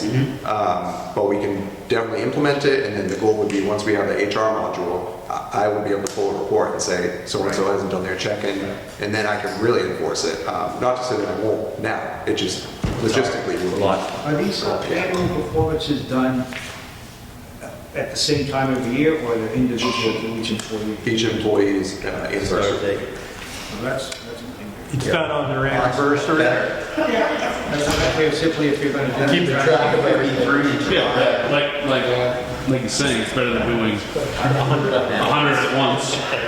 It's one of the challenges of it, to John's point, has been, we had 6 steps previously, right? So you had to have this evaluation to get that 6 steps. So a lot of times it was the employee reminding the department head, hey, I need my evaluation, because you needed that to get your step. Once they were maxed out, the employee wouldn't remind their department head. And we don't have a system per se as, oh, it's so-and-so's anniversary coming up, make sure you do a performance evaluation. It really just falls on the department head making sure they're aware. So again, one of those things hopefully we can logistically fix. And I don't see that as an issue now because no one's at the top of their, at step 12. So employees are going to be making sure their department heads are doing their evaluations. This applies to like the call fire department, for example. I mean, technically, yeah, they have 4 steps. We have 25 guys on the call fire department, and the fire chief has to do an annual evaluation on each one of them all at different times. I mean, he's going to do nothing but spend all of his time, all his life, writing paperwork, right? And especially if we add a 6-month component. It just seems to me, having done it as a manager myself, both ways, one in the annual date, everybody gets reviewed at the same time, and the other one, individual. It's just a lot of work, especially in a bigger department. Now, something small like Sandy could keep track of her assistant. I know when you started. But when you start to get to the highway department, where he's got, I don't know how many. 5 or 6 months. Yeah, and then there's the fire department. What is it affects union though, right? Union doesn't get. Union doesn't get, We have a highway. Highway. Unions, that's complicated. Yeah. So, Don't they have software you can buy? I know they have software you can buy that the employee can input, the manager can input. Yeah. It all goes off to the town administrator. It's saved there, you review it. It's streamlined. It's a great process. Yeah, we're definitely looking at that. Like I said, I'm very hopeful that our finance software, it has an HR module. We're hopeful to be able to use that. If we're not, we're definitely going to, we need some sort of HR module or system to use. Performance evaluations is just one aspect of it. I think one of them's called Guardian Tracker. That's one of them you can use. so the point of having an annual review is now required because of the step increase. You have to have a review to get your step, right? So we're going to have to do it. It seems to me we should put it in place, and then hope we can get the technology to move it so that it's a little bit easier to work with. Yeah, the only thing changing at this point is the physical form we use. Right? It's our, yeah, and actually making sure we're getting it It's done. archived there, it's always there. Paper trails is, So I just think we should get it started. exactly. Help them, so. Yeah, put it in a personnel file. We see how it works out with a year. And then if So do we okay this form here and then make it known that the board is really interested in streamlining it and maybe adding a 6 months. 6-month check-in, We do it as 1 year right now and then see how it We can certainly, moves forward. we could add a 6-month check-in on paper and, and really try to make sure everyone's doing it. I'm just letting you know, logistically, it's going to be difficult for me to. Sure, without an HR director. True. Or just a module, it's not even the staffing, it's just software. Now it's physically paper. Paper, that make sure that it's. Gotta get paper, right. And it's not tied, right, at least the annual one's tied to a step, so we know that's gonna get done, because they can't get their increase, it won't go through the accounting department until that change of status has been signed off. Where the 6-month one, it's really gonna be up to the manager, which the manager should, the department head level staff for a reason, and should be doing that. So we may be trying to accomplish a lot by having another review in the middle. As opposed to, the purpose of this is so that step increase thing gets done correctly. Yep. And the other purpose of reviews is to encourage performance improvement and so on. Sure. You could say, implement a 6-month review process effective fiscal 25, right? Because then that gives us, between now and July, where your anniversary comes up, you get your regular review, and then starting in fiscal 25, once you get that 6-month mark, so it's a little more time, a little more implementation time, if that's something you're considering. Yeah, or maybe we start off with just the informal 6-month check-in, I guess, just a discussion between the employee and the manager, just to say, hey, how am I doing? We should keep in mind too that, like, unlike the bylaw that we voted these are not town meeting things, these are policies of the town through the wage personnel. So this can be, we could have a meeting, at least we have to change these. This one here, we're making a recommendation and then we'll see how town. Yeah, the evaluations really came about because I wanted to get training in for the department heads. And the first thing I looked at is, well, what's the form we use? And I said, okay, well, there's different forms. Everyone uses different forms. Universal. Is this the best process? So it's just to try to get the training in place so department heads are better equipped to do the process. So maybe what we should do is just start with this and then ask for a review of it, like, I don't know, 3 months from now or 6 months from now. Yeah, maybe sometime in the beginning of fiscal 25. So sometime in the summer. Like sometime over the summer, maybe the fall. You give you enough time to see how it works with the few. So it seems to me that at least that way we'll have some idea of, you know, is it too much paper, is it not enough, is it accomplishing what we want to accomplish? And that, again, this is something we can change anytime we have to.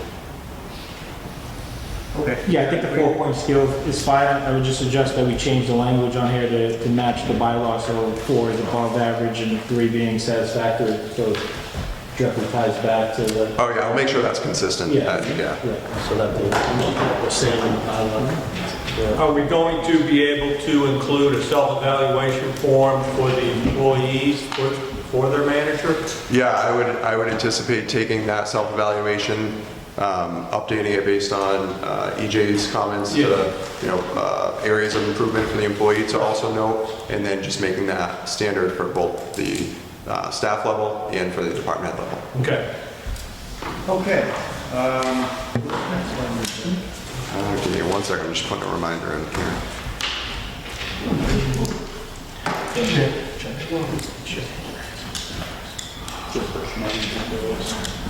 The COLA, we touched upon it in the bylaw, just want to make sure it's formal that you have a 2% COLA for any positions that were part of their compensation classification study, and then it would be a 4% for any positions not included, because we're doing a 2% for 24 and a 2% for 25. We sort of agreed to that because we already voted for this bylaw, right? Yeah, it is in there. I just want to make sure everyone is on the same page. Say that again, please? Yeah, so 2% COLA for any position that was included in the study that we upped in fiscal 24, current year. Yes. There's several non-classified positions, mostly part-time stipend positions. We didn't touch them in fiscal 24. So technically they didn't get an increase at all last year. So the mentality was give them a 2% for this year, fiscal 24, and then 2% like we're doing for everyone else for fiscal 25. So it ends up being 4%, but it's based on fiscal 23 number. So it's 4% increase based on fiscal 23, so 2% for each year. And those numbers are already calculated in... It is. That's what was in the bylaw tonight, was those numbers. And that's what we budgeted for before the Finance Committee. It's just, yeah, the board has always voted it. So we've already voted that. Yeah. Just want to make sure we're on the same page. Evaluation, we've done that. Any other item, I guess, that we're left with? I don't Any know. other items? Anybody want to stay later? Sandy? Sandy? In that case, So we're voting on which evaluation form we're going to use? You could vote to accept the evaluation forms with the comments tonight, feedback, revisions. okay, so we have, Let's do that. do a joint motion. Did you make that motion? Do we have a second to approve the evaluation forms with the changes that we talked about tonight? Yep. Okay. All those in favor? That is unanimous. All right, so, let's have a motion to adjourn the wage and personnel board. So moved. Second. All those in favor say aye. Aye. Thank you. Thank you. Thank you, guys. Good work.